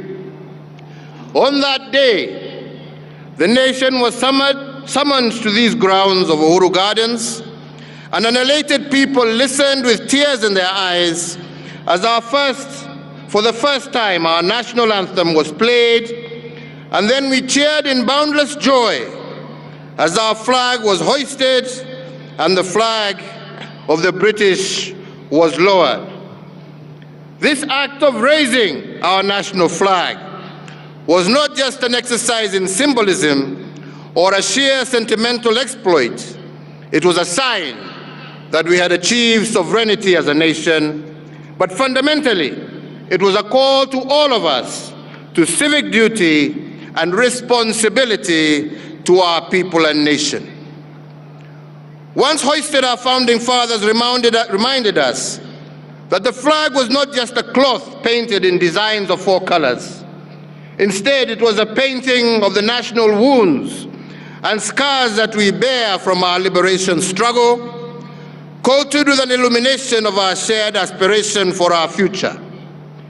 It was and still remains a picture of the blood we shed to regain what we had lost.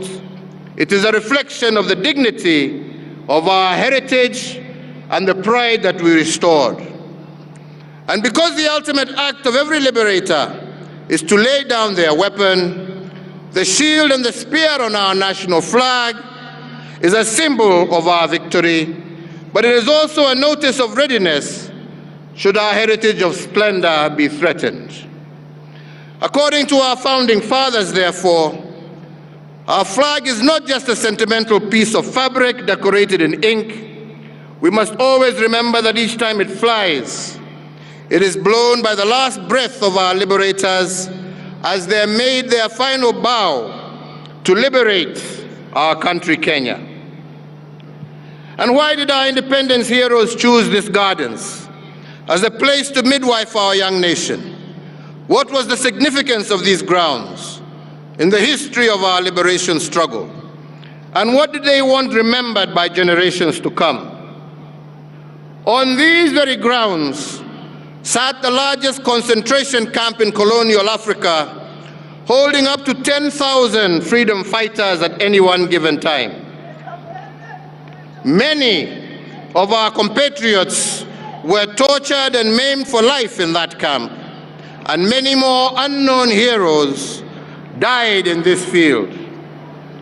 The horrors of this camp and what inspired our founding fathers was that the tree of freedom must be watered by the blood of our patriots.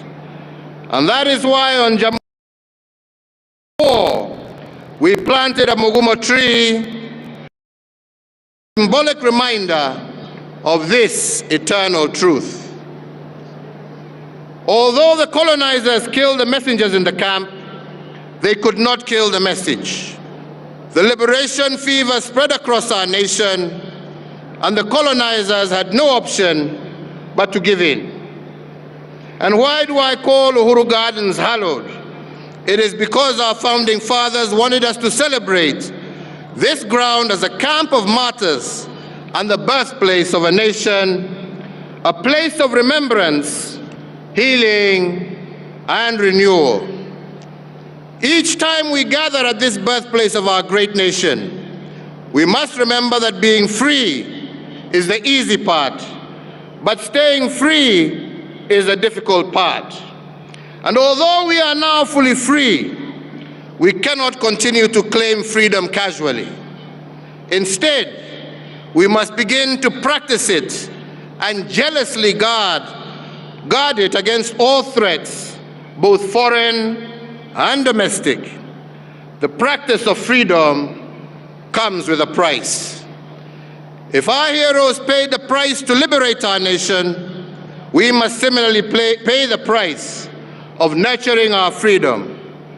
But fundamentally, we must remember that the price today is not the price tomorrow. The price of liberating the nation is not the same price of growing the nation. To keep and nurture our freedom, we have to pay a higher price. And part of this price is to be trustworthy stewards of what our founding fathers passed down to us. So my joy today is that we have been able to restore the sanctity and historical significance of Uhuru Gardens.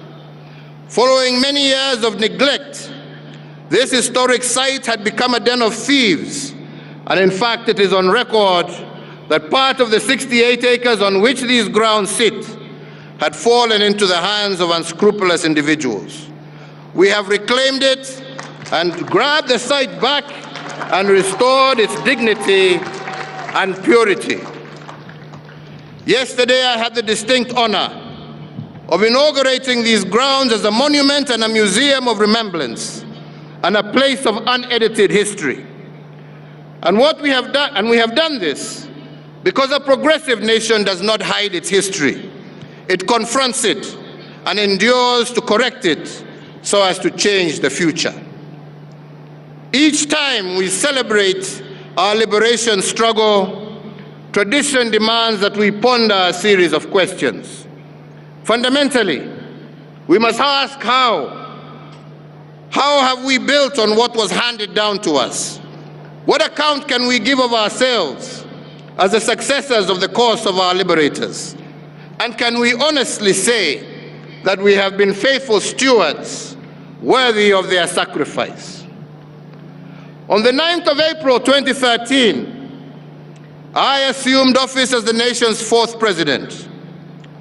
Today, 9 years and 2 months later to the day, in discharge of the mandate you bestowed upon me, my administration has built on the gains secured by the previous 3 administrations and strengthened our social fabric, making Kenya safer and healthier, fairer and just, a nation where justice is truly our shield and defender, reinforced our educational and technical excellence, integrated devolution as a way of life, and successfully led the nation through the worst global health crisis in a century, while also expanding economic opportunities for Kenyans. As Kenyans, we often dwell on what and how without asking ourselves why. And so I answer, why have we invested so heavily in infrastructure? Why has my administration extensively equipped and retooled our defense and security agencies and expanded the benefits enjoyed by the staff therein? Why has the government driven digitization in the delivery of public services while also fostering grassroots location and access at the same time?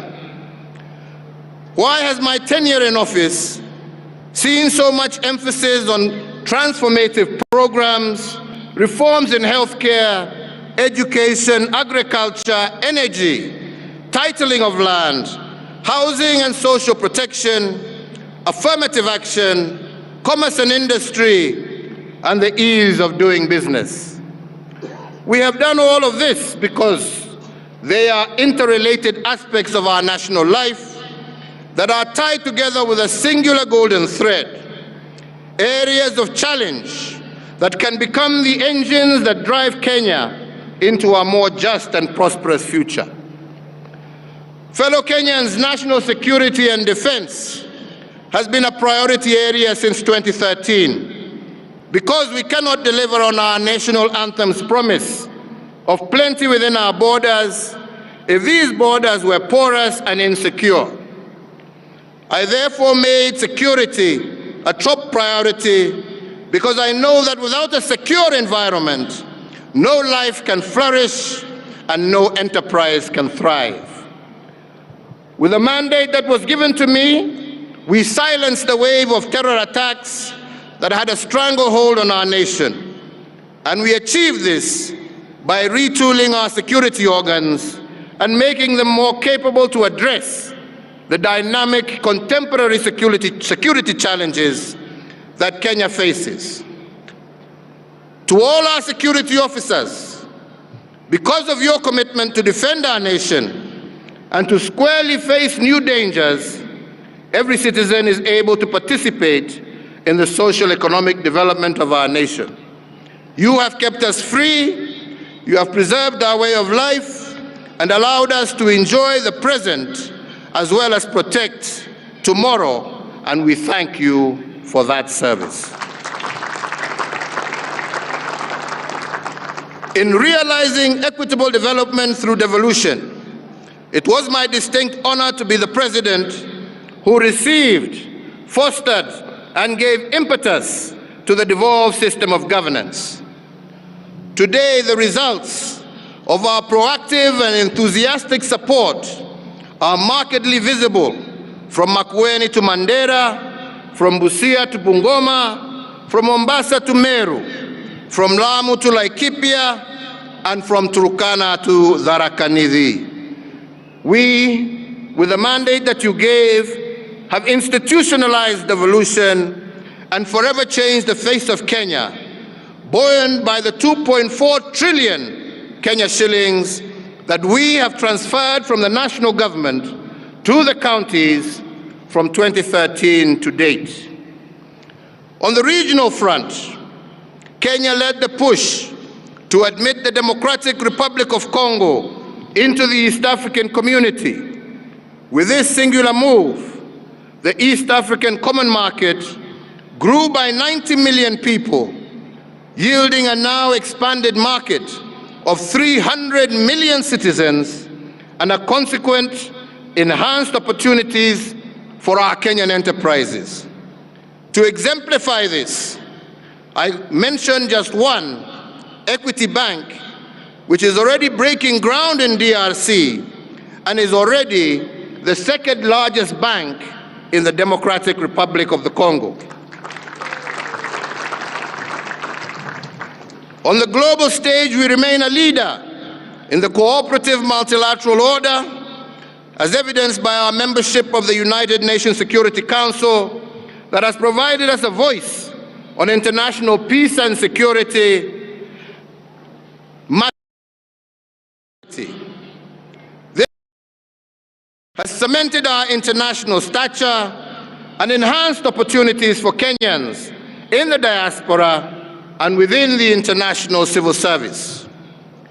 In return, diaspora remittances have increased tenfold in the last decade, and they now stand at an all-time high of over Kenya shillings 400 billion in 2021, surpassing traditional exports and making Kenyan human capital our greatest export. With the same mandate, you challenge us to enhance the global competitiveness of our human resource. We did this because every epoch of our nation's history has placed a unique set of demands on the skills and competencies required of our people, which in turn has required us to reform and to recalibrate the content and architecture of our education system. At independence, our founding fathers embarked on a mission of course correction to transition from a colonial education system that prepared learners for servitude to one that gave them the tools to lead a newly independent nation. In 1985, we made yet another monumental shift by transitioning from the 7423 system into the 844 system. But with time, fellow Kenyans, the 844 curriculum became inconsistent with the aspirations of our growing nation, particularly because of its overloaded curriculum and its focus on rote learning and the passing of exams as the ultimate goal of the system. As we began re-engineering it, we had to return to the foundational philosophy of education, and that is, citizens never fail. It is systems that fail them. And if the systems are inconsistent with the aspirations of the people, then the systems must be changed. The challenge of the day calls us to imagine a system that creates responsible citizens as opposed to subjects, a system that celebrates creative potential of all our children as opposed to one that leaves them with labels of failure if they do not pass exams, a system that brings about freedom to be creative and innovative as individuals. This is the promise of the competency-based curriculum, and that is why in December of 2022, the pioneer CBC class, now in 6th grade, will transition to junior secondary. And we believe, and given the manifest success achieved in such a short period of time, there is no turning back with respect to competency-based curriculum.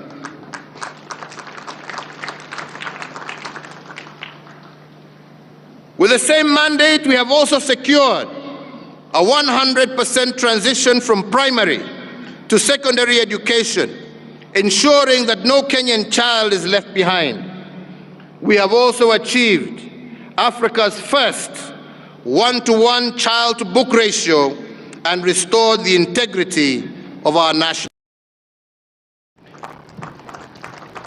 In regard to higher education, we live in a time when knowledge is placing other resources as the main driver of economic growth, and thus education has increasingly become the foundation of a greater individual prosperity.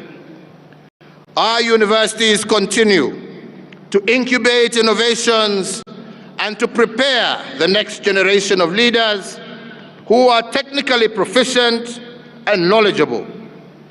Talents continue to be nurtured, and a workforce that is globally competitive is, with each passing year, transitioning from our institutions of higher learning into prominent positions locally and abroad. To ensure that even those that are not admitted to universities get an equal chance, we have transformed our technical and vocational education training. Where they stood only 52 institutions in 2013, today Kenya is home of 238 institutes, representing a 435% growth. With this transformation, every Kenyan child has a chance to make it. So, fellow Kenyans, in our effort to foster inclusivity as well as gender parity, the one thing that I am truly proud of is how we have built women leadership and expanded their fields of participation in governance. For a long time, women affairs were relegated to the Department of Social Services, where they were grouped with children. In fact, the first woman to be appointed as a permanent secretary happened 24 years after independence. Margaret Githinji was appointed the permanent secretary for Commerce and Industry on Madaraka Day of 1987. And thereafter, the first woman to become a cabinet minister, the Honorable Nyiva Mwendwa, occurred 32 years after independence in 1995. Today, and thanks to the 2010 Constitution and my commitment to equality and inclusivity, I have had the pleasure of working with 11 women in my cabinet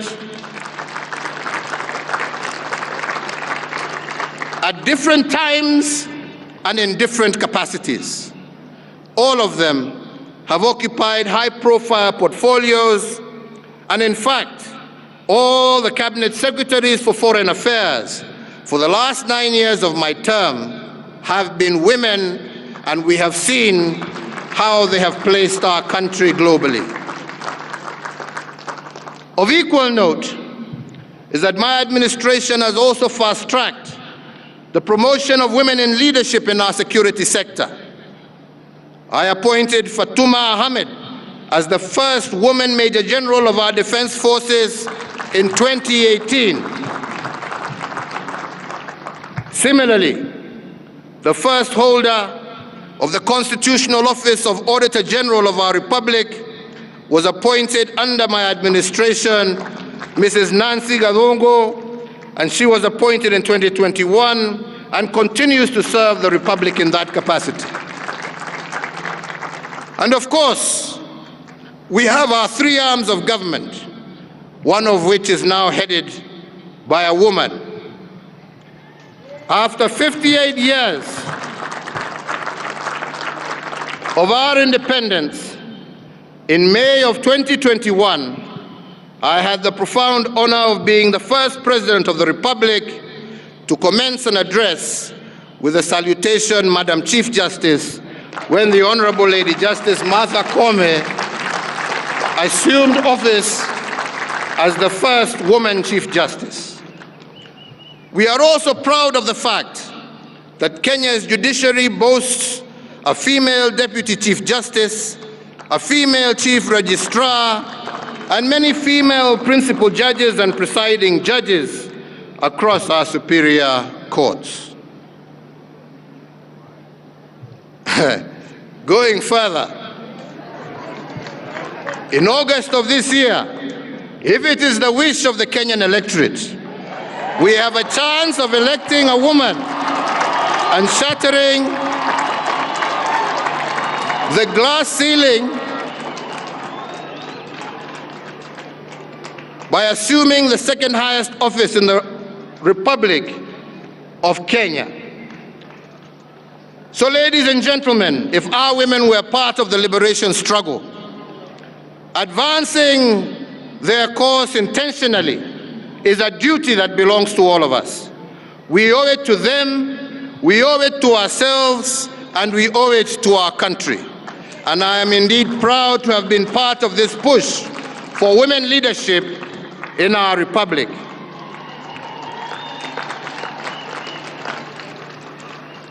Fellow Kenyans, ladies and gentlemen, now I will give a further account of how my administration has multiplied the fruits of our liberation.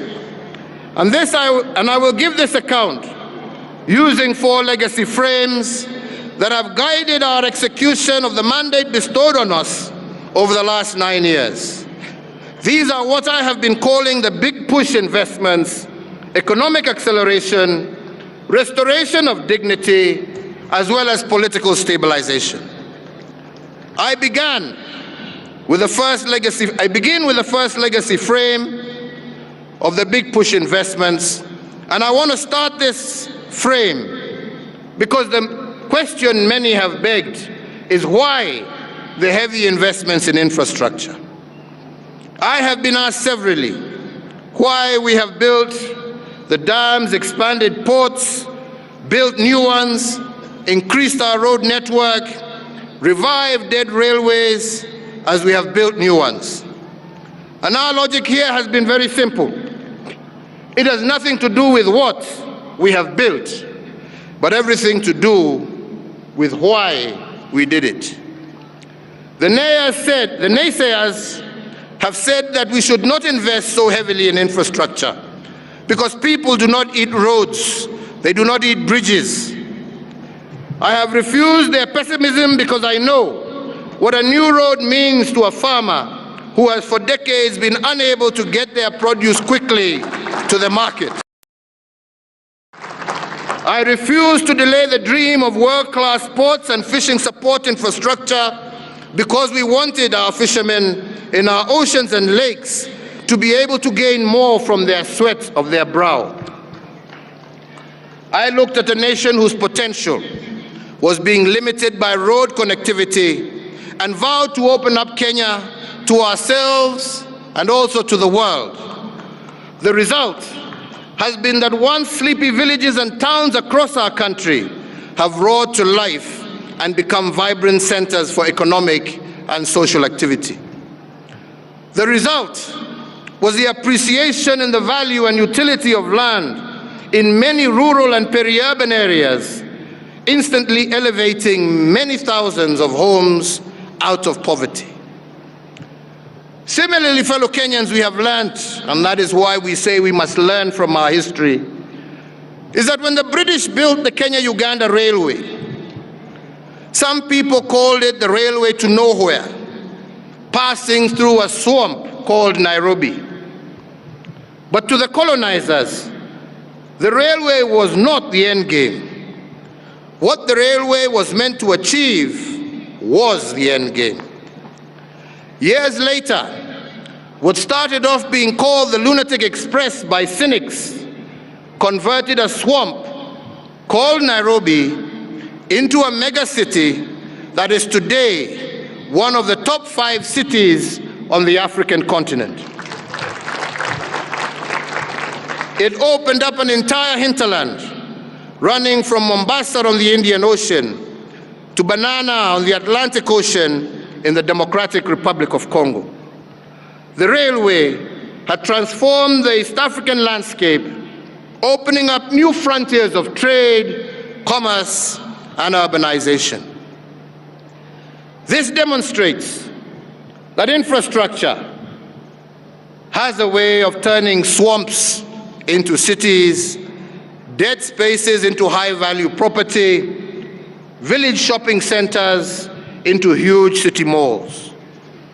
Without infrastructure, there is no way of finding new possibilities. And that is why we made it one of our big push investments. When my administration took over the helm of leadership, we knew we had only a maximum of 2 terms to accomplish a very ambitious agenda. And the challenge was that the bar set by my predecessor, the late President Mwai Kibaki, was a high one. To face this challenge, we had to first embrace what previous administrations had done and accelerate their achievements. That was part of the big push. Today, I am proud to record that if the 3rd Kenyan administration built 2,000 kilometers of tarmac road, we accelerated this achievement by building over 11,000 kilometers, which is close to 6 times what they built. In fact, truth be said, we have built more roads in 9 years than what all previous administrations combined, including the British, built in 123 years. Wapende wasipende, hiyo ndio ukweli wa mambo.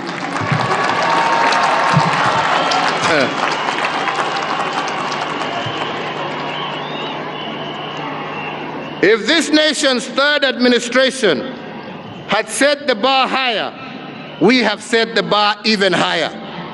And the record is there for all to see. Across all 8 former provinces, in each of the 47 counties, we have transformed our country 1 kilometer at a time. Our world-class infrastructure, from elevated expressways to floating bridges, have put Kenya on the global map. And as a result, we have distinguished ourselves as an investment destination of choice, a regional and continental hub, and a leader on the African continent. With the mandate you gave me, fellow Kenyans, we also government services reach you. We did this through the introduction of Huduma Centers, platforms such as eCitizen, to make access to public services a fast and pleasant experience and not a toil that every citizen must endure so as to obtain basic services. Jamani, nipatie maji bwana.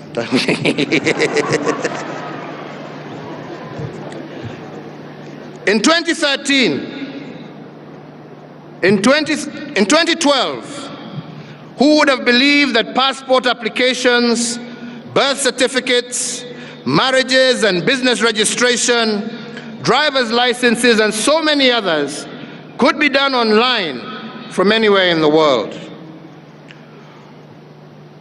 My administration has also supported similar advancement in the independent arms of government, resulting in a situation where Kenyans now file and serve documents for their court cases online, and the era of the notorious missing court file has been firmly put behind us.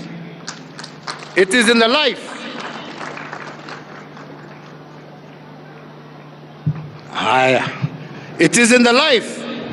of this administration that a business can be registered online and a certificate issued on the same day, together with the KRA PIN and other statutory registrations. We did it because we know that it is our duty to facilitate your enjoyment of your social economic rights without unnecessary and cumbersome barriers. In the past, all land matters in Kenya were handled using a manual registry, and this made the Ministry of Lands a total den of corruption. In fact, part of the Wilson Airport runway to my left here had a title deed registered in the name of a private individual. But as part of the reforms in the land registry, the process of stamping out fake title deeds and reversing this fraud has been accelerated. It took previously a minimum of 6 months to do a single land transaction. This has now been reduced to 48 hours using a system called Adhisasa, and similarly, instead of taking 1 to 3 months to do a land search, this system will give you a land search result in 3 to 5 minutes. Thanks to the brigadier. Huyo mama mumeona hapa, msicheze na yeye, amefanya kazi mingi sana. Wale ambao hawapigi kelele ndio wanabadilisha Kenya.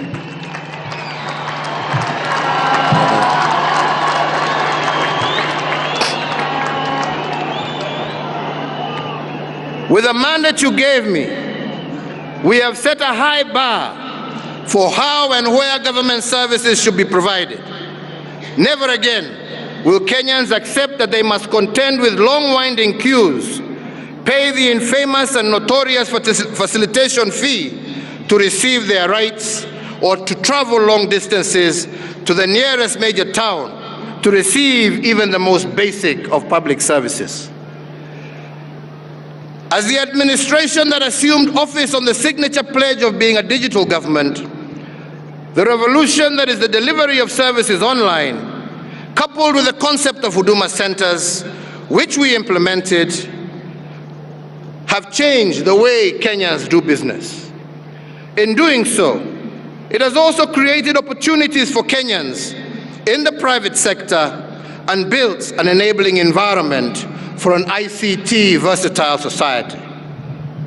It is in the tenure of this administration that we successfully transitioned from analog to digital television and radio, resulting in the country being home to 130 TV stations, up from 14 in 2013.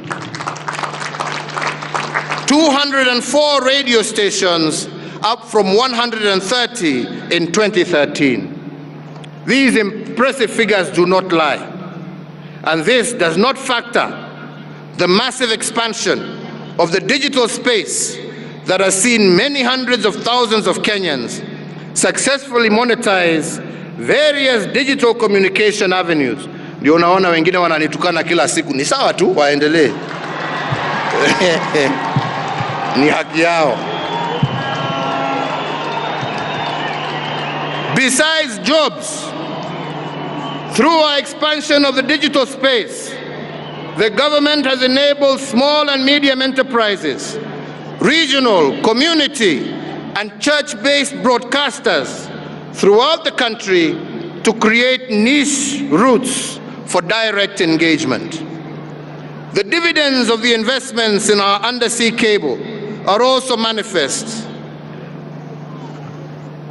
To fully seize the opportunities offered in this information age, our massive ICT investment has seen internet penetration in Kenya rise from 31.4% in 2013 to 93.9% in 2022, with cellular phone penetration increasing from 74.9% to over 131% in the last reported cycle. Indeed, fellow Kenyans, over the same period of time, money transfers have increased from 1.9 trillion shillings a year to 6.8 trillion shillings every year. Further, online jobs, not just here in Kenya, but globally, have secured close to 1 million jobs for Kenyans, while innovators continue to make waves globally from their very locations here in Kenya. So fellows and Kenyans, as we prepare to hand over the baton to the fifth administration, there are three critical areas that I believe a new administration should focus on, but mine are just suggestions. Firstly, you cannot do the big push investments in dams, roads, and rail in an environment of corruption. I say so because we cannot lie, the devil of corruption is still alive and well here in Kenya. For the next administration to multiply our dividend and continue raising the bar, it must work from the inside out. It must not backslide on the corruption agenda. When corruption festers in government, you cannot fight it from the court of public opinion. You must fight it from the inside out. And that is why leaders elected must have the credentials and the will to continue this cleanup. Secondly, you cannot implement big push investments in an environment of political strife and hypocrisy. Many have doubted whether my government has achieved in the second term. But let me tell you, we have. And the record must reflect that this is true of all sectors. To name but one, during our first term, we built slightly over 3,000 kilometers of tarmac road. But the second term, we have completed close to 8,000 kilometers and over 6,600 kilometers of tarmac road are currently ongoing. And all of this, I strongly believe, has happened because of the political stability that we achieved because of the handshake.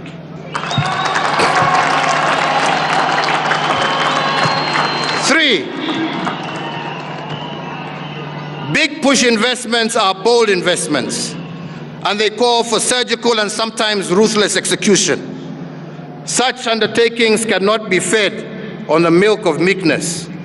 They need an attitude that shows the contempt card to those who dwell in negativity and naysaying. For instance, many have told you that the expressway that snakes through the heart of Nairobi, our pessimists said, that it is impossible, yet we have done it. And if we had said then that we would do it without a single coin from the taxpayer, except that which was used for the relocation of utilities, including electricity, water, fiber optic cables, many would have said we were dreaming, but we did it. Today, the Nairobi Expressway snakes through the skylines of Nairobi as a wonder. Under normal circumstances, it would have taken us 4 years to build it. But because we were determined to complete it, we have achieved it in a year and a half. Because we believed in Kenya, we believed in our people, and we believed in ourselves as a government. As an affirmation of the confidence we enjoy from foreign investors, we built the first expressway in Africa. The first in Africa using private foreign capital. Indeed, we did this at half the time and at no project cost to the taxpayer. It is also notable that we were able to build it to international standards.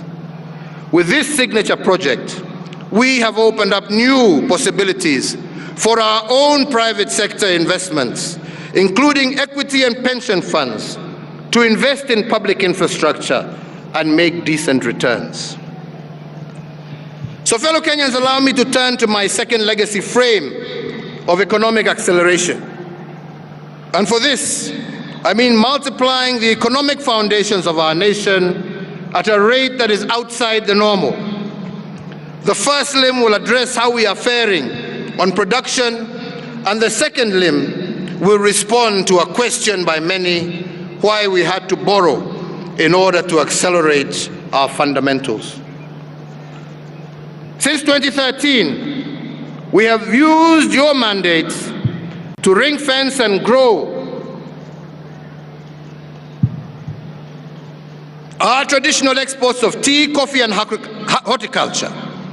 Across the country, coffee rates for 2022 are out, and we have nearly doubled our earnings made by the coffee farmer, from an average of Kenya shillings 60 per kilogram of cherry in 2013 to Kenya shillings 110 to 125 per kilogram today. Tea earnings from exports rose by 20%, from Kenya shillings 114 billion in 2013 to 136 billion in 2021. In 9 years, over Kenya shillings 454 billion have been paid to our smallholder tea farmers. In addition, ladies and gentlemen, in addition to our traditional export crops, we have stayed ahead of the curve by supporting the emerging crops that will bolster our agriculture and horticultural earnings for decades to come. Just to mention one, the avocado, which is on course to become a top export earner. In the last year alone, we earned 15 billion shillings from avocado exports compared to 1 billion shillings in 2013. My administration has leveraged on improved diplomatic stances between Kenya and leading importers of the crop to negotiate preferential access for Kenyan avocado products. Another plank of this strategy was for employment creation is anchored on the Buy Kenya, Build Kenya policy. With this singular intervention, the supply security organs, including footwear, have transformed our textile and leather industries and unleashed thousands of new jobs for our young people, in addition to the immeasurable pride in having the magical tag of Made in Kenya affixed to these items. To encourage leading motor vehicle brands to set up shop in Kenya and to restore our existing assembly lines, the procurement framework for motor vehicles by government and other security organs. We enhanced preference to locally assembled vehicles. With this policy shift alone, a moribund industry of vehicle assembly that was once moribund and dead is once again alive. With the mandate that you gave us, the voice of women, youth, and persons with disabilities that was once muted is now at the center of a growing Kenyan enterprise.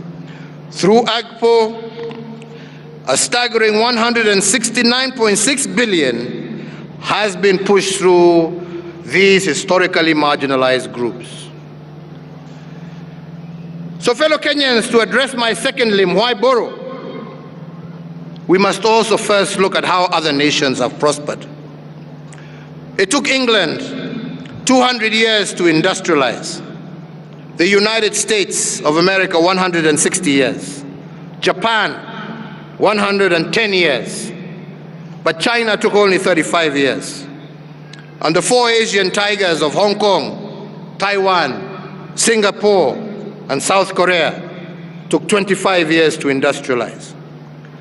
And that is why the accelerated growth was called the Asian miracle. The secret to these miracles, ladies and gentlemen, was acceleration. They contracted their development timelines by implementing aggressive interventions and through policy choices that added their acceleration. In just one generation, they were at par with the Western world. The Afro-pessimists who are constantly out there bombarding us with nonsense will tell you that Kenya cannot replicate this miracle. But I want to assure you, they are wrong and we are right. Our accelerated path to economic growth has begun and must be maintained into the future. In just 9 years, we have moved from being the 12th largest economy on the African continent to the 6th largest economy, and we are still growing. In the same time, we have tripled the wealth of our nation from a GDP of 4.5 trillion in 2013 to close to 13 trillion today. As a mark of this remarkable growth, our tax revenues have doubled from Kenya shillings 800 billion in the financial year 2012-2013 to Kenya shillings 1.6 trillion as at April 2022. With the mandate you gave us, ladies and gentlemen, we are on a course to achieve the record-shattering projection of Kenya shillings 2 trillion in collections by the end of the current financial year. Fellow Kenyans, we have grown our road network almost 6 times, our power generation 40 times, connected more homes to electricity than any other country on the African continent. And we have done this in just 9 years. I do believe that the next administration can multiply these efforts to unprecedented heights. But to keep this acceleration, that 5th administration must borrow 2 lessons. One is that it is not possible to maintain the speed of our achievements in a contaminated environment. And this allows me to go back to the corruption cleanup that I started talking about. When we took over in 2013, we had some state corporations that were rotten from the core. We had to drain this swamp from inside out. But we had to balance this cleanup exercise with accelerated performance. Some have accused me of militarizing our country. I have no such intention. Kenya is a democracy and it shall always remain a democracy. But I did not hesitate and will not hesitate to use our discipline services to correct and to do that which others have failed to do.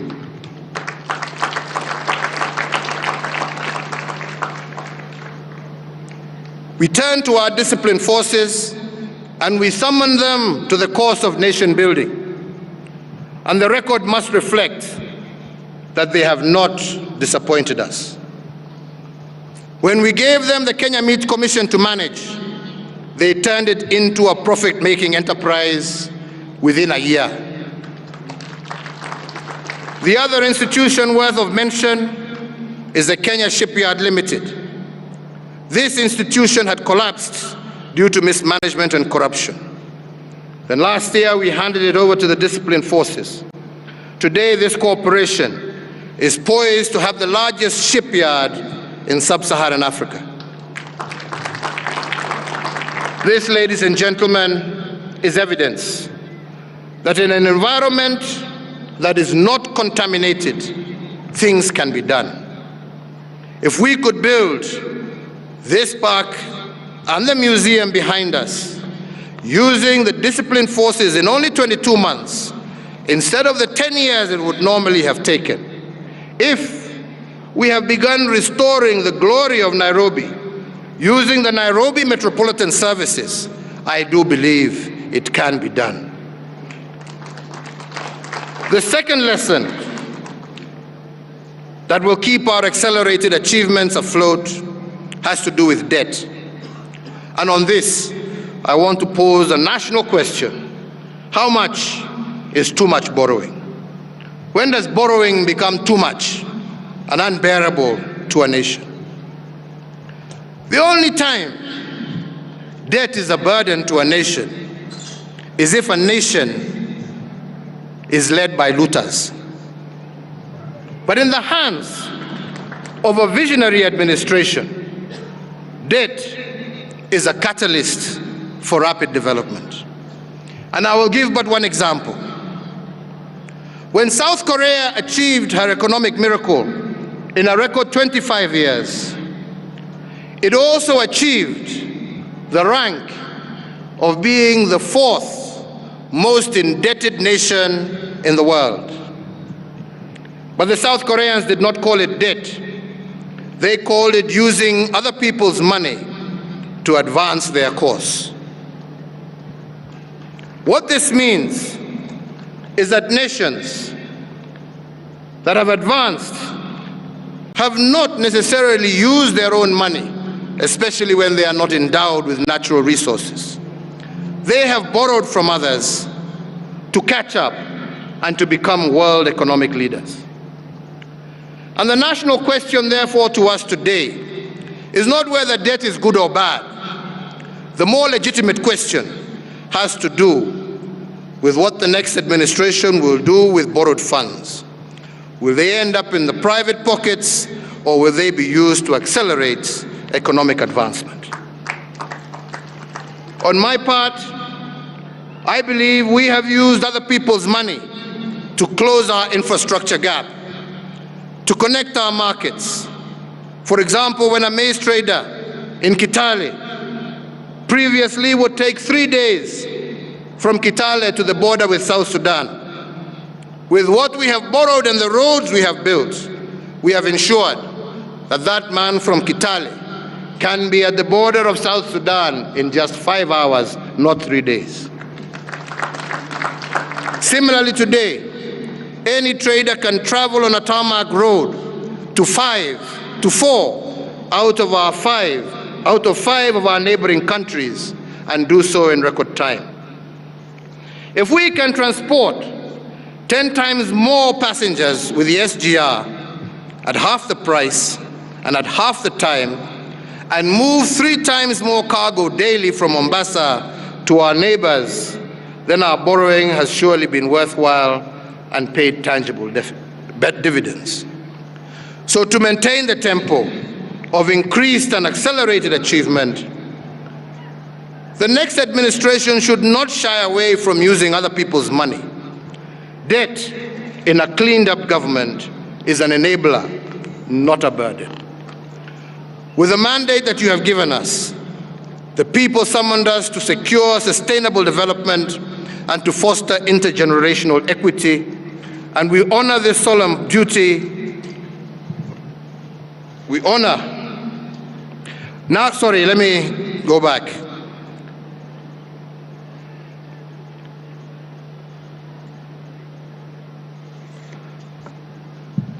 So, fellow Kenyans, with the mandate that you've given us, we also move to secure sustainable development and to foster intergenerational equity. We honored this solemn duty by restoring our water towers, protecting our environment through pollution control. We have conserved wetlands and firmly established Kenya as a global leader in the area of sustainable development. Our conservation efforts have fortified our biodiversity, and as a result, we have recorded the lowest levels of poaching in our nation's history. On account of this robust ecosystem, we have registered the highest wildlife population for a majority of those species that were previously endangered.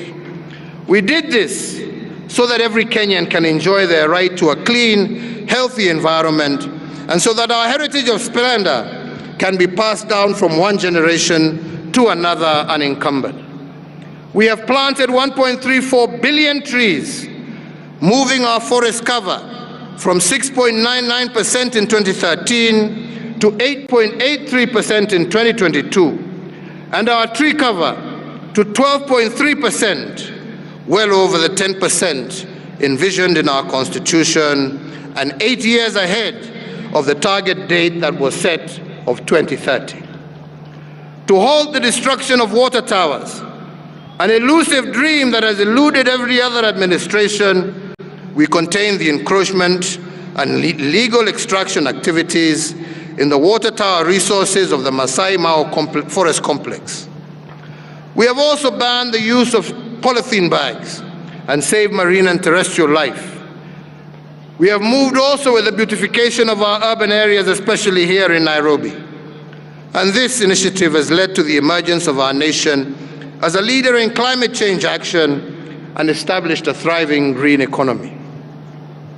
We have also moved in the water sector by building dams, including Thiba Dam, Yamo Dam in Samburu, and are on course to complete while starting others such as Thwake Dam, Mwache Dam at the coast, Karimeno Dam here in Kiambu, Sioi Murunye Road Dam in West Pokot, Bute Dam in Wajir, and Soinkoru Dam in Nyanza. In total, we are currently implementing some 685 water and sanitation projects. And if we conclude these, which we hope will be concluded by the end of this year, at least 80% of Kenyan households will have access to water and 40% to sanitation. Today, we have 13 million Kenyans connected to clean water. Our irrigation has doubled from 374,000 acres to 664 acres currently. From independence, we had only produced 5 million title deeds. Today, we have added an additional 6 million title deeds, bringing our national aggregate to 11 million. We have also heralded the enactment of the Land Index laws, which should put a stop to the blight that is occasioned by bloated valuation figures in the process of compulsory land acquisition, thereby making it easier for us to complete public projects. We have also moved towards the restoration of dignity and political stabilization.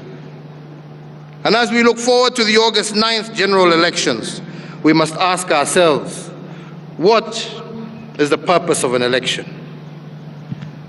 Let me pose this question more pointedly by using two examples. When we choose the legacy framework of restoration of dignity, we want to reduce the burden of indignity to our people, and this is why we have targeted health. Universal health coverage, which is something that we are very keen and have been keen on, has seen a growth of more than 17.1 million Kenyans insured under NHIF compared to 4.4 million. These are the things that Kenyans want to see continue. We have constructed an additional 1,912 healthcare facilities in conjunction with county governments across all levels of healthcare. Today,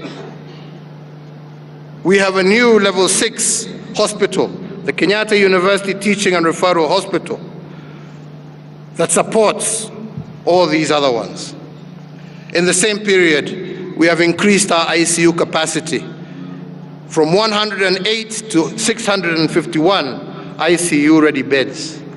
Similarly, our hospital bed capacity has gone up from 56,000 to 82,000. In Nairobi alone, we have built 29 new hospitals in our informal settlements, which has changed the way healthcare is administered in our informal settlements. And we have opened a new level 5 hospital in Korogosho, one of those informal settlements. And although we have increased affordable access to healthcare, we have not yet done all we can, and there is still more to be done.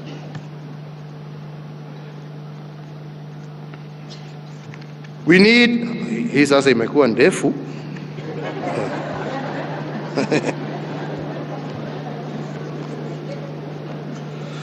So ladies and gentlemen, let me try and conclude. While we have had the longest and most consequential period of transformation in our nation's history, it does not mean that the work of nation building is complete or that we are free from want as a country.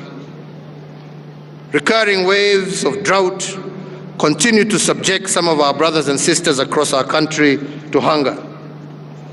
It is hard to tell whether the long rains that we expected in April will commence properly or not, or whether we shall have another year, a fourth year of consecutive drought. And even as we contend with these effects, we are also facing challenges rising from other areas that no other generation has faced in over a century.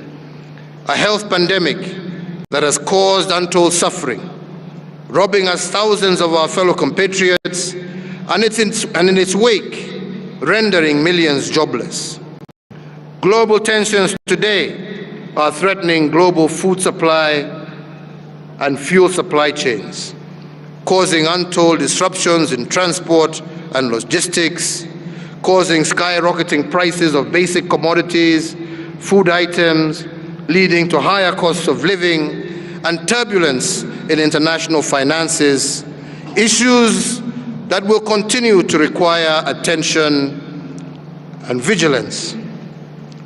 We are also still faced with security challenges in parts of our country, including Kerio Valley, parts of Marsabit, parts of Laikipia, where bandits cannot even spare our children, robbing us our future.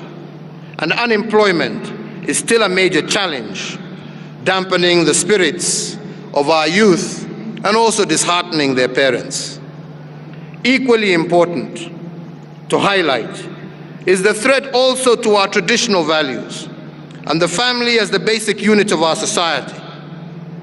The evolving face of the Kenyan family is characterized in the 2019 national census, where families headed by single parents rose from 25.1% in 2009 to 38.2%. If unchecked, this trend shall destroy the fundamental character of Kenya and reap untold harm onto our most vulnerable and precious members, our children. So I urge all of us, including our religious leaders, our community leaders, and all concerned government agencies, to step up to the plate and make sure that the Kenyan family remains the strong and respected institution that it has historically been. So fellow Kenyans, my message to the nation today is that whereas we are claiming progress, we do not claim perfection. Yes, we have made commendable progress on the socio-economic front, but we cannot claim to have reached the pinnacle of our nation's potential. There is much more to be done to move our nation to the next level of development.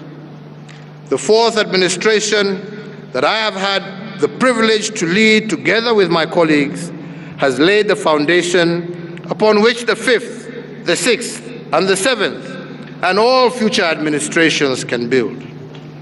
However, to achieve the shared aspirations of our people, successive administrations are called upon to foster national unity, and this is the single greatest enabler for sustainable development and shared prosperity for all. Our first collective national duty, therefore, in this forthcoming elections, general elections, on the 9th of August 2022, is to choose peace and stability over fear, hope over hate, and progress over retrogression. On this solemn occasion, we also reflect on the plight of our brothers and sisters who have run into headwinds with the law and are currently serving custodial sentences in our correctional facilities. Indeed, in response to various petitions from actors with the justice and legal sector, and in line with our commitment to restorative justice and reintegration of offenders, on the recommendation of the Power of Mercy Advisory Committee, I have on this day exercised the presidential prerogative of pardon and granted a second chance to some 3,908 inmates.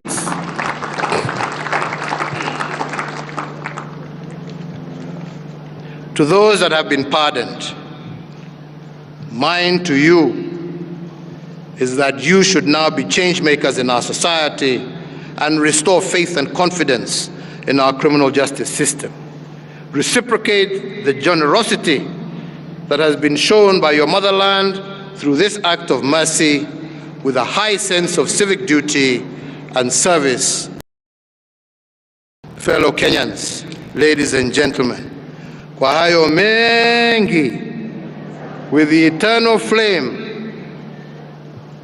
that we lit yesterday on the eve of Madaraka Day, and the first Madaraka Day held on these grounds, let us all commit ourselves to fanning the flames of freedom, democracy, prosperity, unity, integrity, and most importantly, peace, and our combined, collective, unceasing commitment to Project Kenya.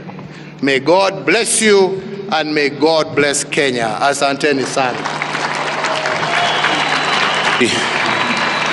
Kwa heshima naomba sote tusimame kwa wimbo wa taifa.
Asanteni sana. Ningeomba tuweze kutulia popote tulipo, wananchi wazalendo.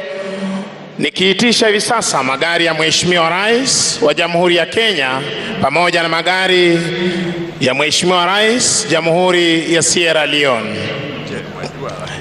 Kisha baadaye je wajua iweze kuendelea Na hapo hapo nikiitisha magari ya mkuu wa majeshi ya ulinzi pamoja na service commanders.